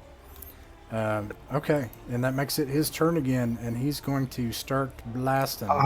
Cough. He needs to make a concentration check. Cough, cough. Yes, Who he does? needs to make a concentration check. Banishment is concentration. Oh, nice. Thank you. Very good. It's my Thank job. you. This is what I do in life. Thank you, strange He voice from saves above. easily. The one that failed my spell earlier, he has minus 1d6 from that check too. Okay, I'll do minus 1d6, but I don't think it'll be enough. Let me see. 10 plus. Let's see. What saving throw is it for? the It should spell? be So, saving throw Constitution, and he needs to beat a 10. Oh crap! That did break it, and then that brought Theron back. Shit. Yeah. Okay. Then he falls down an immense pit. Yeah. Let's see. So that was Fellcayn's turn. So now that makes it Theron's. No, it makes it his turn still, because it's his turn after that. Okay. So he's gonna do things. Let me see here.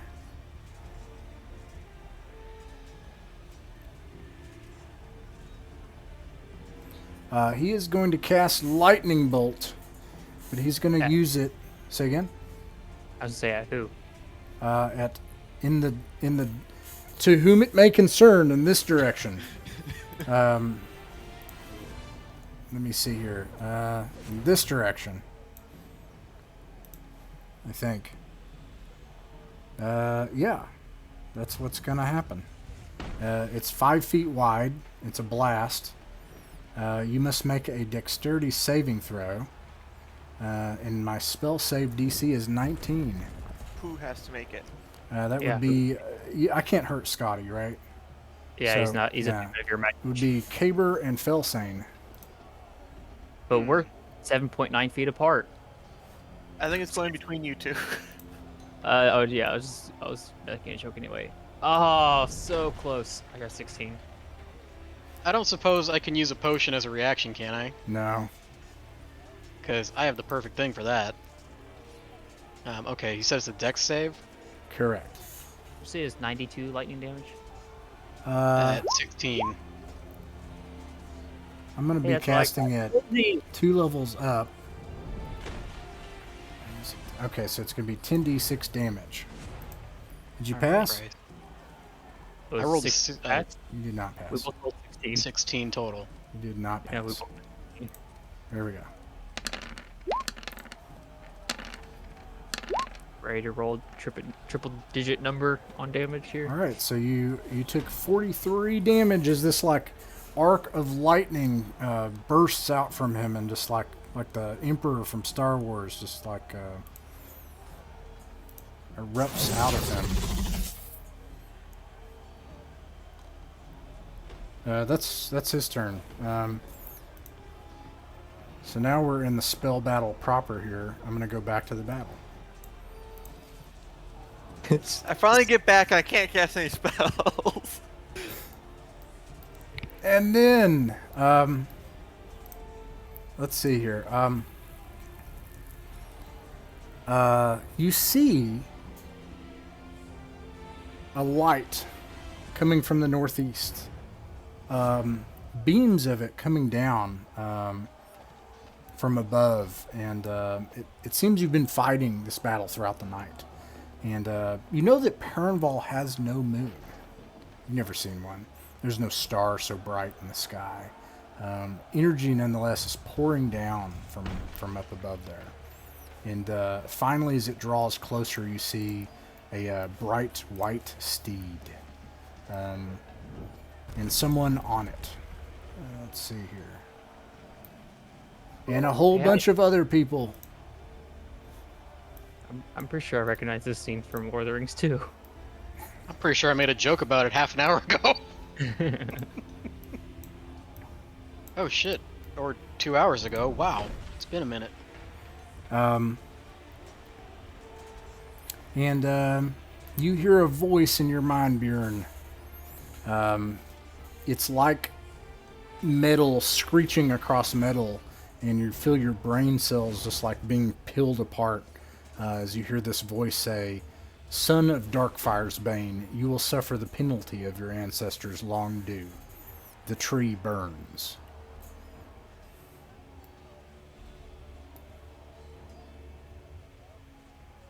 I don't know what to make of that. And let's see. I'm just going to put you guys in the initiative order, right there at the. Actually, roll for initiative. I'll put you where you fall. All right. Boy, let me tell you, I got so much initiative. Oh, That would be a 1. A 1. so much. Okay. It looked like a 19, but I will what put you do all what at do the digital end. dice know? You can also command your Uthgard what you want them to do, and you have control of Rin. And I should get rid of one of these Uthgard women, and I replace her with Rin. All right, I know how to ping stuff. There's a group of bad guys over hereabouts. I'd like the Uthgard to go kill them and stay away from the Balrog.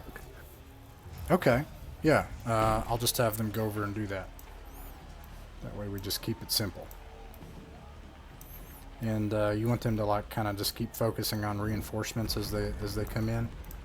Yeah, generally like wherever fighting is that's sort of not a Balrog.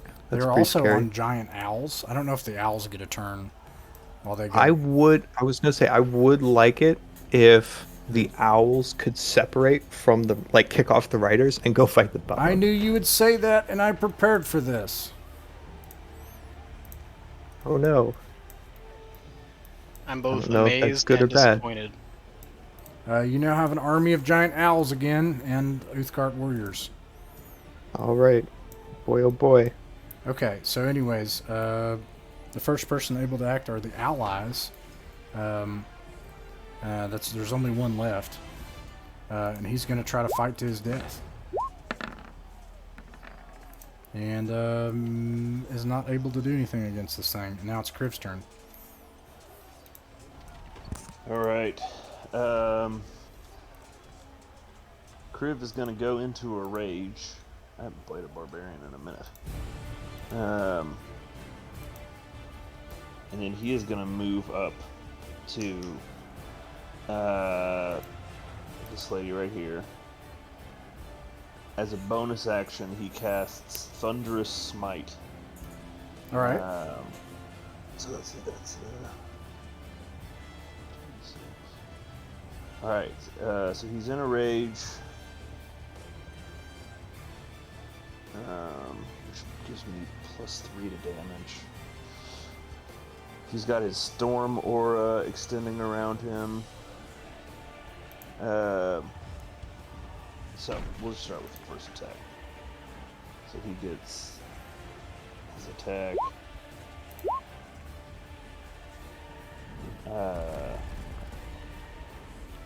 So that's going to do 11, as well as another 4, so that takes it up to 15. And then because they're in his storm aura, she needs to make a dex save. I don't know what it's saving against. What would it be saving against? 8 plus proficiency bonus plus constitution. Okay, that does not pass, so she takes another d6. Whoa. So that takes us from 15 up to 21, and then he's going to attack again. That's a crit. How do you do crits, Ross? Just double the damage. Double the damage. Alright, so that does another 36. So what's the total tally? 57. 57. She looks surprised as like all of a sudden you just start whirring this axe in front of her, and she's like parrying it back and everything, and you actually are able to match her beat for beat, and there's a look of surprise in her face as she starts to inch backwards into Sika. Well, hold on, Ross. Oh no, I'm not. It's not Sika's turn. I'm just saying. Go ahead. Oh, she needs to succeed on a strength saving throw, or she's going to be pushed 10 feet back. Okay. She fails, and she goes back into Sika. Ika goes into tabletop and she topples over, right? That's what happens, right? And that makes it their turn. And let's see. I'm going to do a mass combat calculator here for all these forces, just to see how they're doing. I'm going to do... they're doing really well, which makes sense because their battle rating is better than the local forces. They're just going to need to fight off reinforcements as they come in. And do they come in, and how many? They do come in.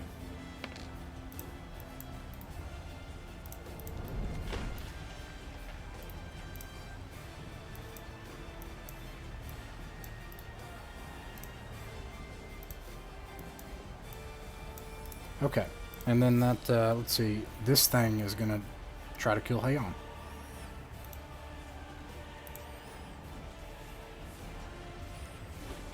Hurry up, roll 20. Okay, let's see, it does 2 attacks.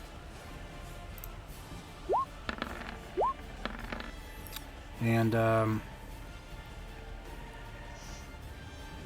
yeah. And it outright destroys Hayon, tosses his lifeless body over and Haon's body just slides across the stone. And these forces can now move. Let me get rid of this crater. Okay, I accidentally got rid of those things. I'll get back to that later. Okay, and Relihontis is going to try to take down the king because she knows that's the best bet.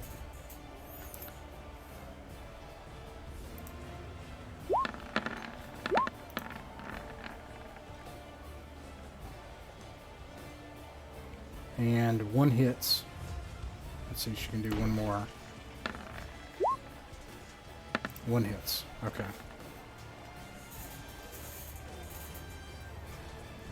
Ardrith is, he had 11. Come on. Let's see here. On his death saving throw? No, he had an 11 on hit points, so he is back down. Ardrith is back down. He doesn't have to make a death save yet. Let's see. That makes it the monster's turn. Oh, wait. He also needs to have a chance to attack. I wasn't counting him as an ally. And both hit.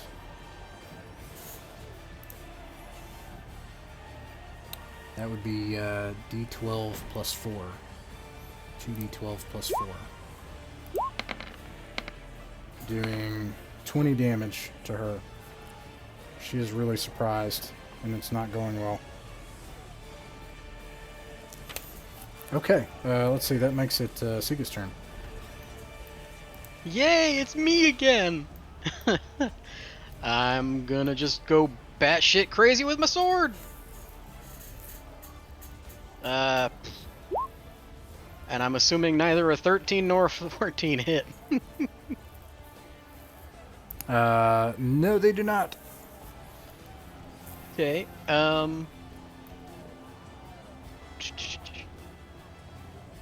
Nope, can't do none of that. Nope, okay, yep. Moving on.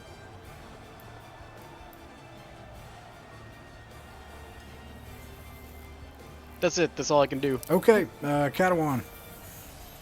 How much movement do I have with my steed that I'm on? 60 feet. Ah, man. Unless you want to sprint, you can go further. Okay, if I get to right here, You could You can mount see one of my these arrow. friendly owls and fly, but it's the same though. What do you want to do? Tell me your intention. I'm trying to cast Spare the Dying on Haon. Oh, you want to run over to Haon. Yeah, and cast Spare the Dying. Well, you could do that on Ardrith. Because Haon's dead. Yeah, Haon's dead, but Ardrith is dying, and he could use that. Okay, yeah, I do that. Okay. So I take my movement and cast Spare the Dying on Haon. You mean Ardrith? Ardrith, sorry, All right. Ardrith. Can you do anything else? That takes my action. I guess, yeah, that's it for now. All right. Stable. That brings us down to Bjorn and Rin. Oh my gosh, I'm finally here. I can finally play. Hey, can I make it to the big lady with all the arms going on? Yeah, sure. I would like to do that with Bjorn, and jump off a Ivar, and stab her with an axe. No, wait. I would like to cast Blinding Smite, and then I would like to stab her with an axe. Okay. All right, let's see. I got buttons around here. I'm feeling inspired. That's really good. That's a 29 to hit. 29 hits. All right, and I'll stab her again because I can do that twice. That's a 24 to hit. 24 hits. All right, now I did some preparation for this distinct possibility. Wait, I need to ask, is she undead? No. Is she a fiend? Yes. Excellent. So, now, you might not know this, but paladins are absurd, and so I shall roll 17 D8s and break my processor. Oh yeah, oh we love those numbers. That is 100 total damage. All of it is radiant or magical weapon damage. Rocks. I should, if you want me to, I did all the math and mathed out everything that I did there. There was some divine smiting. There was some improved divine smiting. Yeah. There was multiple No, of I both like of it. those. I appreciate you doing that. Okay. Lots of I only fancy have stuff one there. problem with it, though. What is your problem, Mr. Ross? Why did you jump off Ivar? Like, just stay on Ivar. No. Okay. You I roll want to up. jump off Pegasus in the air and just come down with the axe and just right into her. You describe how you kill her. I come down with the axe and just like basically hook her neck with it and then pull her to the ground. And once I have her like kind of bent backwards, I just sort of pull the axe back and through the neck and do a little decapitation. You banish the ancient fell spirit of Raylahantus, who has never once in the existence of the multiverse seen defeat like this, especially at the hands of a mortal. And I think all of a sudden there's this shockwave that goes out, and her command of all of the forces are lost. And all of the forces are now in utter disarray as they no longer have a commander. They're still here, but they're all doing their own thing, and they're even fighting among each other. But Big Boy here is still really mad. He's still here? Yes! Yes! Come! Fight! Die! What does Ren do? Ren will go nearish and cast a lightning bolt Okay. at the big guy. He's fun. So that's I have multiple character sheets here. Let's see. That's a Dex 15 saving throw.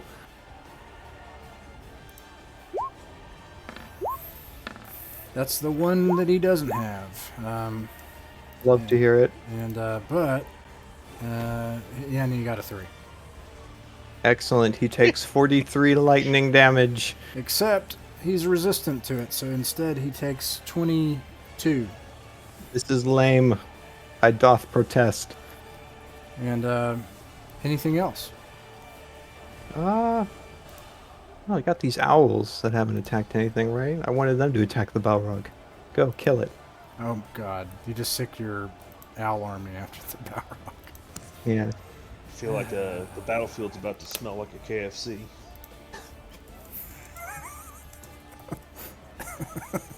You say that in character. Okay. Yeah, I say that in character, and everyone around me says, "What is this KFC?" Okay. Roll to hit for all your owls. You're a dungeon master. Can you roll 8 to hits for me? I mean, yeah, but you can too. But here we go. I can, but it takes more clicks. And they're +3 to hit. Let's see. 1 hits. 3 of them hit and 1 crits. I'll just take the base damage because I don't want to have to roll that many d6s. So That'd be cool. 3 times 8. It's 24 One- plus 16 is 40. Yeah, 40 damage. Okay. 40 slashing damage. And He's then, saying- he's just like this, as like these owls are like pecking at him and flying Oh, around yeah. him. and they have the flyby feature, so they can leave his combat without provoking attack of opportunity, which I would like them to immediately proceed to do. Okay. So they do that. end their turn around him, but not next to him. Yeah. You also have command of all your Uthgard, who are. Yeah, they're doing work. These things have been destroyed and fled because they've lost their commander. And if you're taking requests, I would like one of the owls to retreat in my direction. Okay. here. I'm taking requests. I have And plans. I end my turns. Okay, let's see. That makes it the allies' turns. Ardrith is unconscious, and those are all the allies. Well, thank you for coming out. And Kriv. The rest of them are dead. Okay, so big girl's dead. Big girl is dead. Well, I think it's pretty much just the Balrog. Dude. Balrog at point, and My Just question. the Balrog. So I want to offer two things because Thomas, you need to go, right?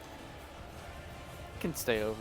Okay, because I have to. I want to offer two options. You can try to banish it, and that could end this problem here and now, right? What I was Or gonna do. That was or- my next thing. before you do that, Bjorn can tear it apart with his axe, which is just going to take longer, and you might still lose, but I don't want to take that from Bjorn either. So, if you're going to try to, be my next. That was gonna be my next thing anyway, unless anybody objects. Yeah, I was don't gonna let me try and stop banish you. it. yeah, okay, yeah, go ahead and try it then, because Okay. if it fails actually, that, I'm- then this is all moot. I might object, but I have to ask a question first. Yes. Does spoiled booze still explode on fire? It does, but you should know that this thing is made of fire. Okay, I do not object. It's Yeah. All right. It's a charisma 16 saving throw. I have no idea why the fuck I He's- thought that would work. He's really good at that. He got a Charisma? yes. Good at charisma. He got What? a He's gonna talk his way out of 12. this? Oh no, it's not that kind of charisma. It's a 12 plus 12 is 24. Does a 24 pass? Yeah, that passes. All right. It's a Wait, bad can deal. I give his saving modifier an inspiration? No. All right. Going back to the top. Kriv, did you already act? No, you didn't. no. Go for it. You have a well, magic spear. Remember? Oh, where is that in my weapons? I forgot about I'll come back to you. But I'm not going to let the Uh, monster act. Don't worry. Sika, go ahead. All right, I'm going to hop on this owl Okay. and command it to ride at the Balrog. You ride an owl into battle toward the Balrog. And then I'm gonna take my swipes at it with my giant silver greatsword Go for it. with really bad luck. I got a nat 1, which is a 7, and a 15. Yeah, no, that's going to work. And then I beg the owl to retreat because that went horribly. It works because it has the fly whatever feature, and you can do that. That was my master plan. Okay, you swoop I in don't with an think owl I and did then a swoop single back. thing tonight as Sika. Okay. Oh wait, the first turn I did. Okay, yeah, that's all I Kriv. got though. Yeah. I'm gonna ride up. I think. Do I have enough space to get to him on my steed? Oh, it's so close. Roll 20 is dying on me. Is it dying on you? Let's see. Well, I'd like to get close enough. I can get within 5 feet, so that's enough to attack with my axe, right? Yes. All right, full send. You can make it. Don't worry about it. Here you go. Okay. That's really not that. Kriv is gonna ride up, and he's still in a rage. So he is going to take a swipe with his great axe. 21 to hit. Hits. 10 points on the first one. Okay. 15 points on the second, so 25 total. 25. And I am Okay. out of movement, In front of the Balrog. Yes. directly in front of the Balrog. Yes. Yes. This is. Okay. Wait. You said it's double. It's double speed. It's you can go 60 feet, but you went 60 feet. Oh, I was gonna say if it's double speed, my walking speed is 40 feet.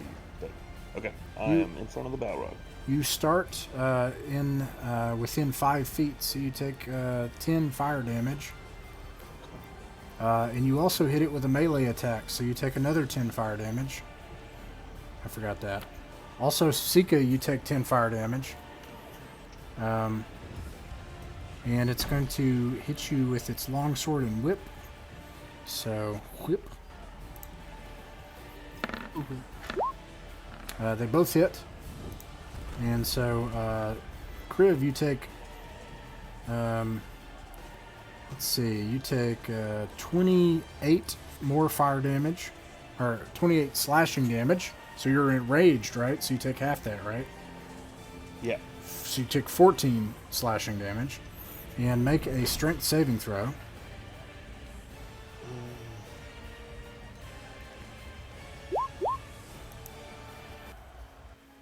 You have to get a 20. You get a 20? 24. It tries to reach for you, and you literally like smack its hand away. Its fiery, gigantic hand. But you are wreathed in flame. And that's its turn. Sika's turn. Alright, I will ride the owl in once more and try this again, as horribly as it went.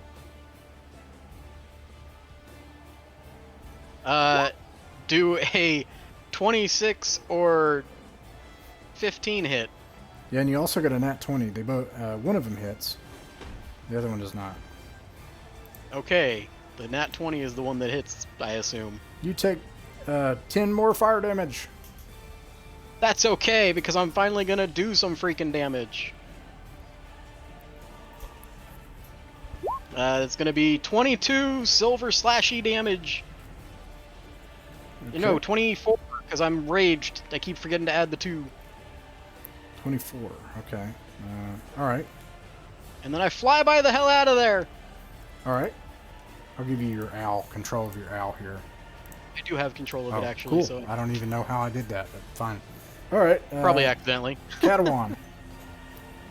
Adawan is going to cast Shatter at a 4th level, and he's going to use Channel Divinity. That's what I was talking about earlier with my lightning damage. So Channel Divinity to give full max damage for thunder damage. So that'll be... what is it? 5d8, 40 damage. Is there a saving throw? Constitution 16. You got a saving nat throw. 1. Sweet. 40 damage. All right. It screams. Gigantic chunks of flame fall off of it like a building, and as thunder like arcs from the sky from Katawan's hammer and strikes into it. And let's see, that makes it Bjorn's and Rin's turn. All right. Oh dear. Let's start with the easy stuff.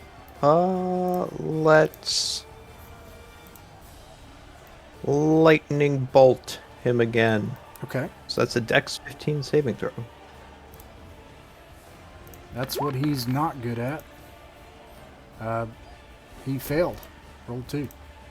All right. Well, he takes 29 lightning damage.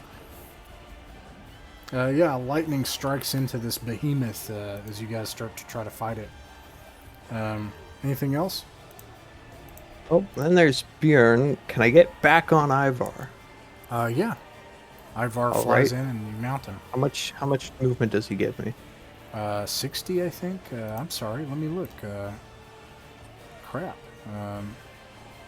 I'll assume it gets me enough to engage the Balrog. Yeah, I think that's fair. All right, let's see. Actually, There, 90 feet when he's flying.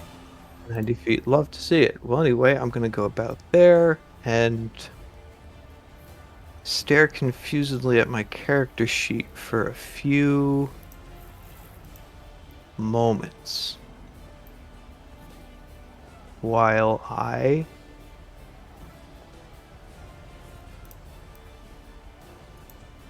I'm going to roll for the giant owls while you do that. 2, 3, 4, 5, Yeah. 6, 7. 7 giant owls.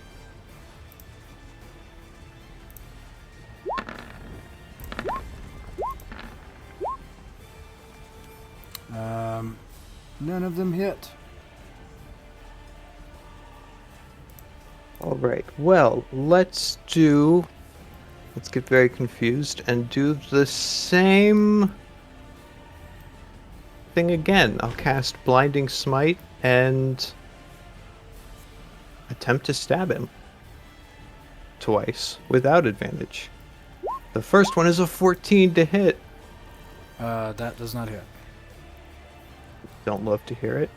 All right, the second one is much higher, a 26 to hit. It hits. All right, he takes. I'm going to be slower at doing this. I get confused for a moment.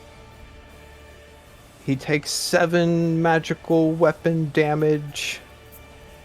Okay. Plus 1, 2, 3, 4.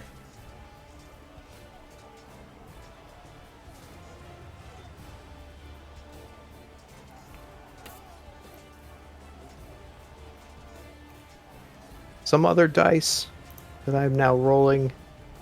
36 assorted radiant damage 36 from smites of various origin. 32.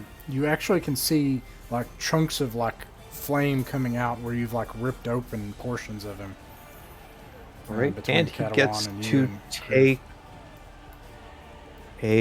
he gets to make a Constitution saving throw. Okay. He's Of great at D- those. 18. 12. So that's a 27. He's okay. I won't ask that in the future. And I end my turn. Okay.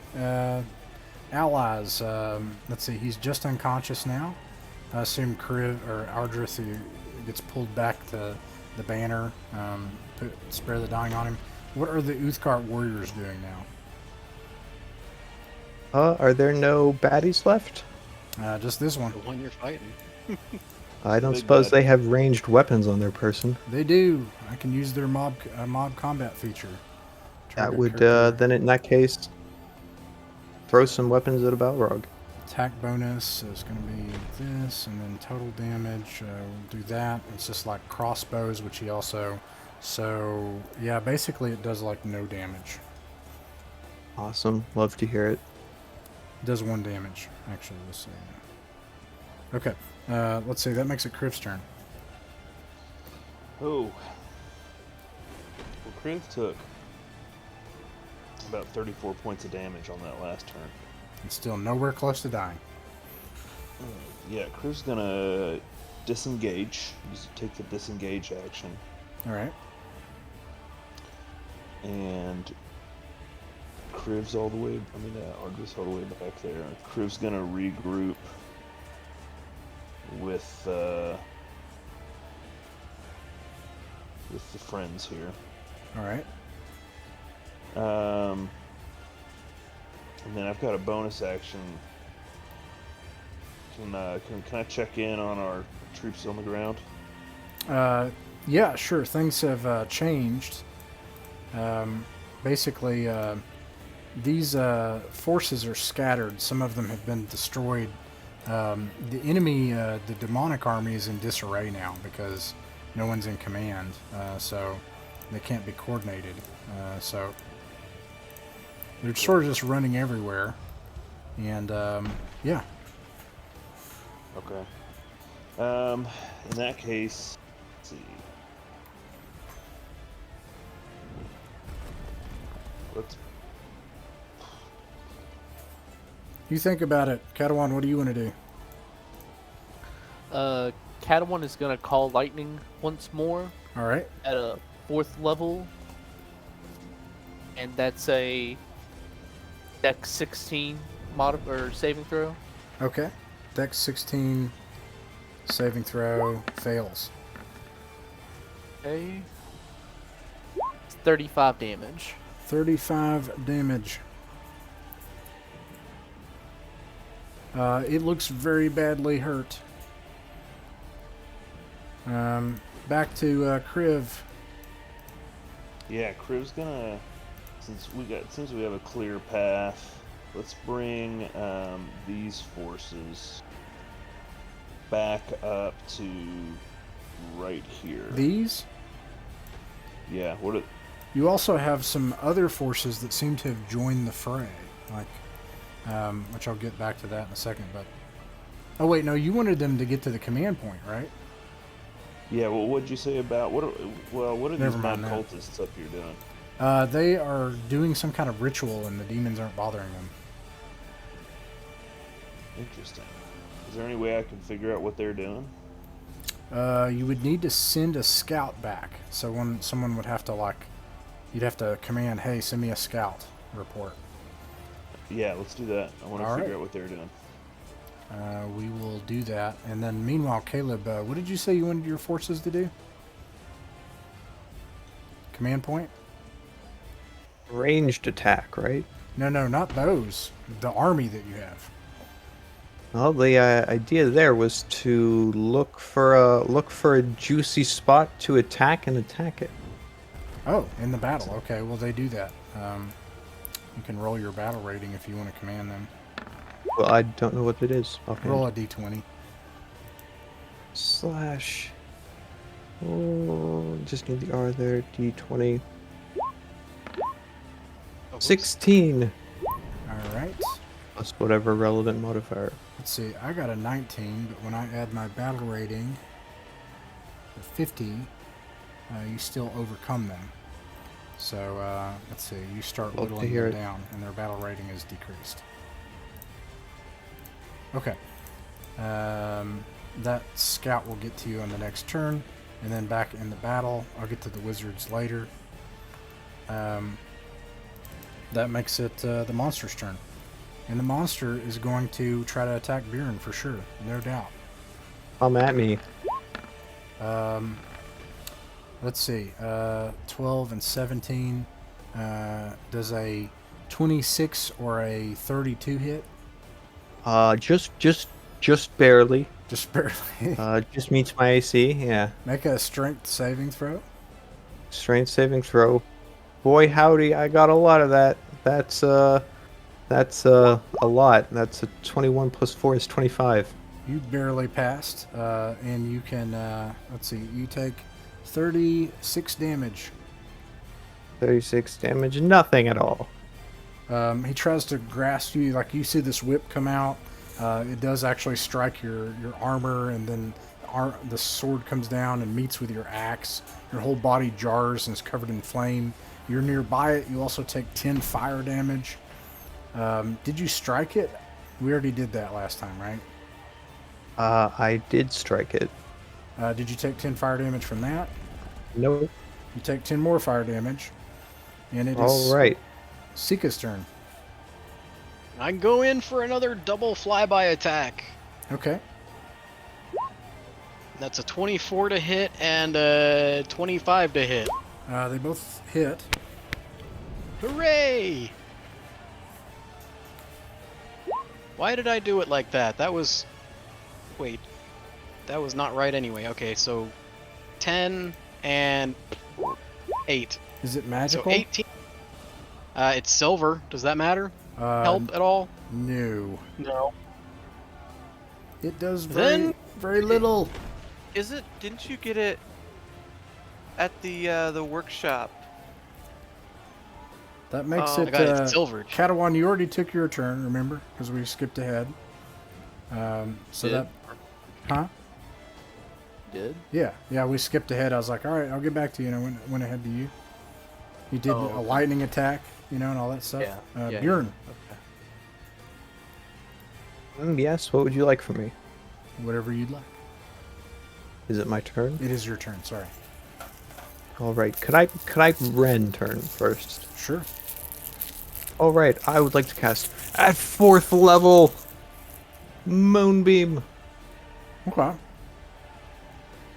on the big guy. So that's a Constitution saving throw of 15 that I assume he automatically passes. He's really good at that. Got like a 30 something. I'm not gonna do all the math. All right. He just saves. So he takes half of 23 radiant damage. Describe your kill. Yeah. Damn. Should have done it in the other order. It's do just you wanna it's, do it's just that? a column. You want to do that? Nah. I mean, sometimes that's the way the Balrog crumbles. It's just like it's storming and stuff. There's all this stuff going on, and just this beam of moonlight from a non-existent moon comes down from the sky, hits the Balrog right in the head, covers it in flames that it is not resistant to or immune to, and it just starts to burn away. The owls have 60 feet of movement. Therefore, they're within 30 feet. Therefore, make a dexterity saving throw, Bjorn, and the owls. I'm remembering how Balrogs work. Hey, is anyone inspired and willing to inspire Bjorn? I am, and I will. Thanks. They fail, and the army of owls is incinerated. Except the one I'm on, I assume, Instantly. since I'm so far away. You're far away, but the ones next to it, I got a 28 to save. that saves barely. So I believe you take half damage, which means you take 35 fire damage. All right. No thanks. 35 fire damage. All right. I will walk away from it before it spontaneously combusts again and lay on hands myself for 70 health. And you do that, and the siege of Perenval is broken. Their commander is killed, and this thing falls back into the earth like fire when you see it disappear. And the armies of Perenval seem to be victorious so far, but there are still an infinite tide of demons. They're just not directed by anything. So, Thomas, if you gotta go, I probably gotta get off. I probably gotta get off. for the next few minutes, I'll switch back to the tower. Have a great night, Gotta go Thomas. too, guys. All right, see Have you a great around. Thanks a night. lot, Joel. Yeah, Thanks for Pleasure coming out. playing with you guys. Yeah, hey, it was good to see y'all guys again. See y'all next week. See ya. Meanwhile, back on the tower, we're back at the top of the initiative order. That makes it Caber's turn. For my bonus action, I'm gonna swing into him with Scotty. For I gotta roll the hit. Gosh dang it! It's gonna miss. And then Caber kind of, his mustache frayed from the residue electricity from last round. He takes a couple steps towards Fellcayn. He looks Fellcayn in the eyes and says, Fellcayn, if we die here, I mean, if I die, just do me a favor. Smile a little bit more. You have a beautiful smile. What'd you say about healing? And I'm going to cast at 5th level Cure Wounds. It's 8, 9, 10, 11, 12, 13, 14, 15. 19 plus 5, 24. 24 hit points you get back. Woohoo! And then he just starts loading a crossbow. And that is the end of my turn. All right, that makes it Theron's turn. Okay. At 4th level, I'm going to cast. What was it called? Scorching Ray. So I get to roll a bunch of dice. Let's see here. Give me a minute to roll the dice.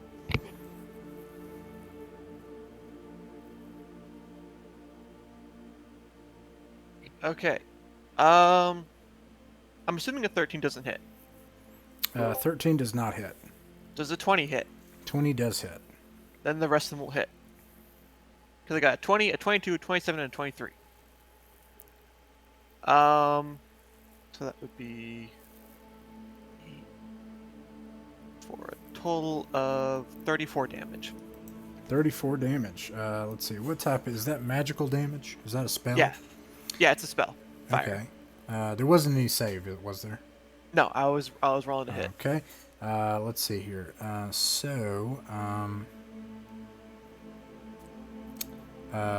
What is the damage again? Fire. No, I mean the total The amount. 34. 34. He instead takes 15 and 2 is 17. 17, 6, 7, 70. There we go. All right. Anything else? Yes, actually. I am going to move closer and move up about here-ish. That way he's now within range of my counter spells. All right. Yeah. No, never Go mind. ahead. No, I was just going to say I shouldn't have been banished that last turn because banishment has a range of 60 feet. But it doesn't matter. Like, it was just... Fellcayn. I'll just bring it up later, so... That's It's right. over now. Okay, I have an important question that's going to dictate what I'm do now. Yeah. If I hold an action, does that mean I can cast 2 spells next turn? Or take, not 2 spells, 2 actions? No, it means that held action goes off on whatever, like if you're holding it. And Okay, I so it think it's becomes more like a technically supposed to reaction. be a melee attack or something, but I don't care. I don't care. Like, Wow. so if you're like, I want to wait until this thing happens before I cast this spell, I think that's cool. Okay, so Yeah, for my you bonus can do action... spells for it, but it consumes your reaction, is how that works. Oh. Ah. Okay, well, I'm going to summon my book here in my little square I drew. That's my book now. And then that's a bonus action, and so I'm going to just go absolutely batshit with my magic and go way overkill. I'm going to cast Vitriolic Sphere, which is a 15 dex save. 15 dex But save. Okay. Yep. He's got advantage on that. So. Okay. But I'm also going to change its element with my subclass. He still failed. Cool. Then he's going to take... What the hell did I just roll? 22 fire damage. He instead takes 11. Because he doesn't take a lot of magical damage. And then at his turn, I believe... I gotta read this again really quick. Doodly-doodly-doo. Okay, at the end of his own next turn, he takes another 15 fire damage. All right. Let's see. So that is also half. So he takes 7. So 18 total. Okay. Anything else? No! Just He, that my book is there in my blue square. Let's not forget. I think Scotty might get an opportunity attack here. I don't know if he does or not, but we're definitely getting out of the counterspell range, and then he's once again using third level spell slot for. Actually, no, he's going to upcast it. This is. You don't have to check that in advance, right? You can take a spell and upcast it, and then lose that spell slot, right? I'm not crazy. Correct. Right? Okay, so he's going to use it at 5th level. Except I'm going to cast 4th level counterspell through my book, which is within 60 feet of him. Okay, so he's got to succeed on 10 plus the spell level, which is 4th, right? So here we go. Yep. So he's also going to 7 plus 5 is 12 plus Yes. 4 Oh wait, is more pluses? yeah Jesus. 17. So he passes. So let's see here, and then he's gonna So he's casting at least a 5th level or more spell? yes. Damn. So let's see here. So it's going to be 8, 9, 10 d6. But it's also a dex save. You have to do a 19 dex save. Who? Sorry. Caber and Fellcayn. Hey, boy. This is going to be unpleasant. 22. 22 passes. You'll take half of this. 5. 5 fails. You'll take all of this. So let's see. 5d6 plus another 5d6 is Fellcayn. You take 36 lightning damage, Down. and 36, half of that is 15, and 13 is 18 for Caber. And that's his turn, and that makes it Caber's turn. Caber looks at him. He says, "Oh wait, how far away am I? Oh, Oh dear. So did he take damage from the fire spells he took earlier? He's not immune. Yeah, he Like, just Yeah, takes he's like taking half damage, of it. just taking like half damage. Gabriel Half looks damage down from magic. and he says, "You know, I hate you." And then he's gonna take up his flute and cast fireball at him. Oh man, DC 17 dexterity saving throw. he has it at advantage. 17. He passes. He's still taking half. That's 26, 30, 30, 36 fire damage. So he's taking half 36. You nuke this guy in flame, and he screams. Oh wait, I think he might be immune. No, he is not immune. Not with this. And so he comes forward in the fire and slumps forward, and he says. Actually, I'll tell you what he says. He says.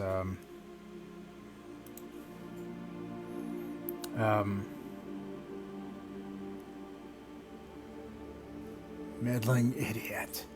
More than 1,000 years, and you've ruined it. This isn't Dane Earnhardt's greatest weapon. Not the demon armies. Not tearing the veil apart from within. I wish I could just see the pain in your eyes. And then, like, his own eyes just melt out, and he falls over a husk, like burned. I immediately duck down to Fellcayn and administer a superior healing potion. Oh, nice. Woo! You all have survived against this CR12 spellcaster with 9th level spells. Let's see here before Fellcayn dies. That's 9 plus another 5, so 14 hit points you get back. It's more than I had. I also give each of you 2 potions of healing. You all I can, would. Sorry. you I all, was just gonna say. Oh, sorry. You go. you all can still hear the sounds of battle. It looks like more chaos. You can see fires below the tower, far below where the command post was. You're not sure the fate of your friends, but if you do not complete the ritual soon, the city, as far as you know, will fall. And when you're ready, I'll tell you how the ritual, how you can try to do it. I'll try and do it. Go ahead, Sean. Question: Yeah. If I raise the guy we just killed, can I command him to help us with the ritual?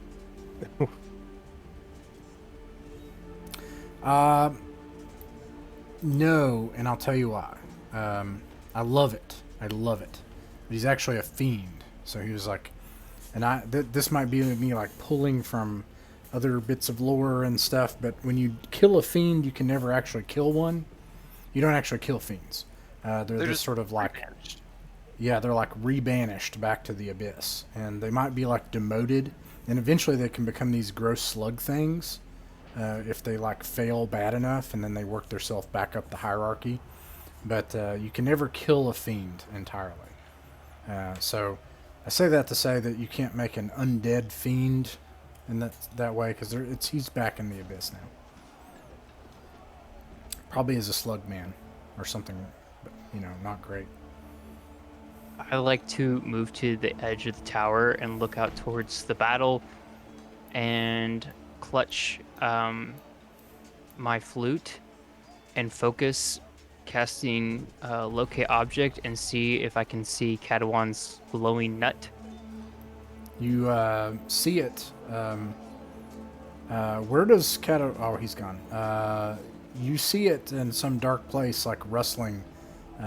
He's kept it on him, and he's alive and saying, "Are you okay, Ardrith? Are you okay?" And like trying to talk to someone. Caber whispers under his breath, "Stay strong, friend." And I'd like to keep like a lookout. I'm gonna draw my rapier and just keep watching of the perimeter, make sure that no one else sneaks up on us. All right. Yeah, I'd like to get started in the ritual. Same. Okay, the ritual.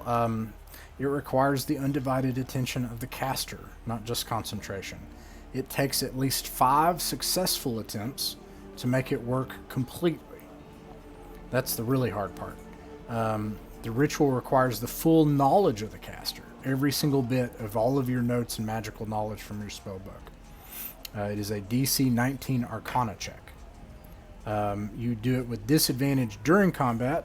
You do it with it's normal if you're either outside of combat or under sanctuary spell, and you do it with advantage if you help one another. And then let's see, you have 10 total attempts to try to get this right.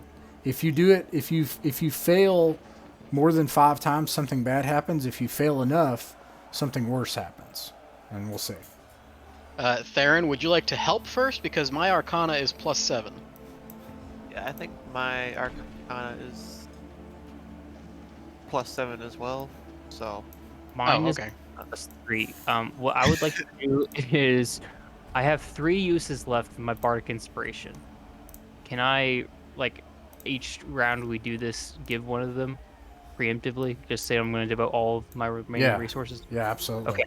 So that means we have 3d10 to use on each of these, or like 1d10 per roll. But yeah, I'm just going to, like, I guess what he does is he plucks at the harp on his hip while he's watching. And he's like doing it nervously to like calm himself down, but what he doesn't realize is it also is kind of helping you guys focus as it tunes out the sounds of the screams in the distance. Okay, so which one of us is going to go first then, since we have the same modifier? You can go first. Okay. And Theron will be helping? Yep. So then Okay, I'll give roll me with a second advantage. here. I'm like doing roll 20 crap, unfortunately, so I'm just trying to get caught up with that. And then don't forget to roll a d10 to your roll. So do we? You automatically pass 3. If you're asking questions or giving math, I'm not receiving yet, and that's okay. Just so you know. Okay, well, my first one's a 26. You roll your d10. Yeah, I added that on there. Roll 20 is like dying. It's like, kill me. Why you keep me alive? Let me die. Oh man, it's really struggling. I'm just trying to do things here. Roll 20, come on. I'm just going to do it in roll 20 now. Second one's a 23. The 1d10 did not help me there. What does it look like to get out your spell books and like you start to cast this spell? Like you have the object, obviously. I'll take your word for it. I mean, yeah, that pretty much sounds like what it looks like. So I got, what was it? I got a 26, a 23, a 23. 21. And a 16. A 20, say it again. 26, 23, 23, 21, Slow down. 16. I'm doing, okay. Do it again, but like, not like at like machine gun rate. 26, Okay. 23, 23, 23, 23, 21, 21, 16. 16. Okay, so you failed 1 so far. Hey, Mr. Dungeon Master. Yes? I am Bjorn, and I know what you're thinking. Caleb, you totally didn't fight a freaking Balrog without using your fancy +6. But boy, do I have news for you. I totally did. Can I give someone else my fancy +6 right now? Yes. No, I don't want to do that, actually. I'm so sorry. I'm so sorry. No, I don't want to do that. And yes, you did fight the Balrog without the +6, and it was I cool. accept your terms. I actually want to see how this rolls out. But I think they're going to be okay, but I think it would be more interesting. I mean, do any of us up here in the tower have inspiration? Because that would fix the last one, probably. Maybe. Yeah, I'll give you my inspiration. Already burnt mine. I have one. All right. Then that 16 is actually a 22. That 16 is a 22. Okay, so you've completed the ritual. What does it look like? What do you all do as wizards like with your spell book and with this object to try to like complete this thing. And I mean, it looks like wizards doing spellbook magic things. I mean, great role playing, Sean. Great role playing. nice flex. I'm gonna write that down. I have it recorded. I would kind of It imagine looks like a wizard doing wizard spellbook things. And yes, Homer leans out the window and Fellcayn goes, totally sounds like a vinyl "Nerds." record being played backwards. okay. Well, and I would like to imagine that since it requires like all of our knowledge, like because Fellcayn has all like this book magic and everything, you know, like letters and floating like words kind of like pop about. But since I'm more of a evocation wizard, like there's like sparks and stuff like that flying about. You're able to take some different effects of the spell. Like you're able to kind of use the ritual and give it kind of instructions. Like, what is your intention with the ritual? What do you want to try to do? I mean, Sean has no understanding of what the ritual is supposed to do. I don't get what's going on right now. This is where we're supposed to think, but you can like create a magic shield that expels every demon and defends the city and is impenetrable if you wanted. Caber's seen. Oh, so like it's literally you're literally asking us, the players, to tell you what this ritual you made up is going to do for the city. But I guess okay. It's very That's where I got powerful. lost. So my question is like, do you want it to do anything specific? I mean, we're pretty much just worried about the demons and the fiends right now, right? I mean, Yes. but as a wizard, I would know other evil things, like, I don't know, are primordials evil? Hadn't even thought about that, but no. Like, what are the evil races according That's to racist. other people? Like, well, okay, because Fellcayn doesn't give a shit. Evil is evil, isn't? Right. There's no good and evil. What do you it's want to this have thing and that happen? Like, thing. what is the desired outcome for the? Because you guys did really well on the checks. Based on what other people consider to be evil races, I want like a beam of light to come out of the tower and then just like expand and shove everything considered an evil race by the general populace of Perenval expelled. Okay, I just wanted to see if there was like a. Watch as Caber is eradicated from the city. All of the Fucking pores are squirrels, sent man. away. Oh man. Let's see here. what did we break? We're doing ancient Athens now, popularity contests over who gets expelled from the city. Yeah. So that you put that into the ritual, and all of a sudden you have this energy that shoots up from the top of the tower, and it creates this beam, and it goes out and like expands out from that point. And every demon is either incinerated or flees. Basically, those demons that have the ability to enter a portal, they flee, or they're able to flee. The rest are destroyed. And yeah, this and the city is saved. Actually, can I add an effect to that? No, because I asked. Damn. That's why I asked. Well, I thought slowly.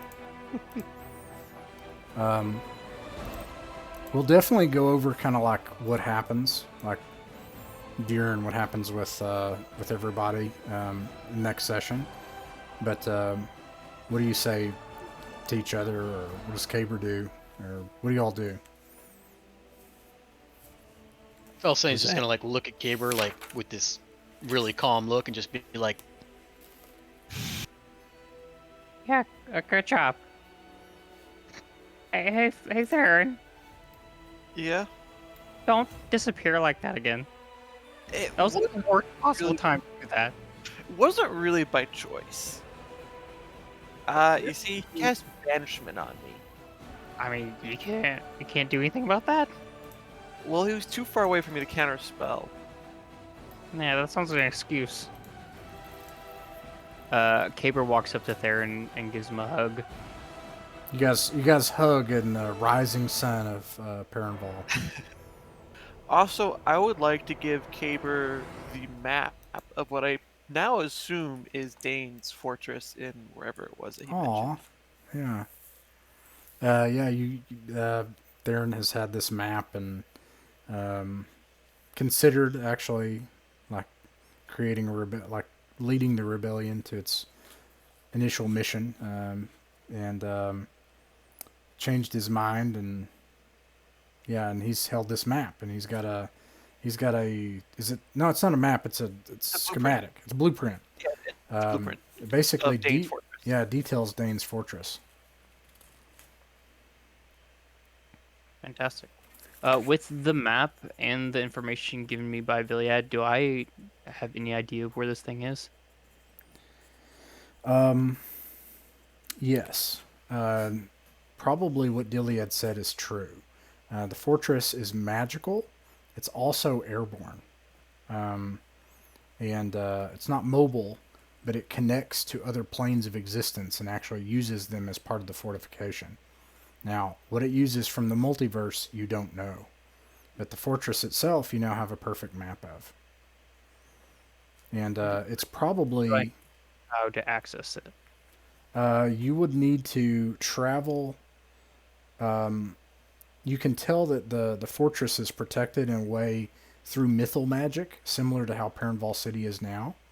So you have to actually go through that other plane, like the whatever's at the base of the castle where it's floating. You're going to have to go through there in order to access the castle and get in.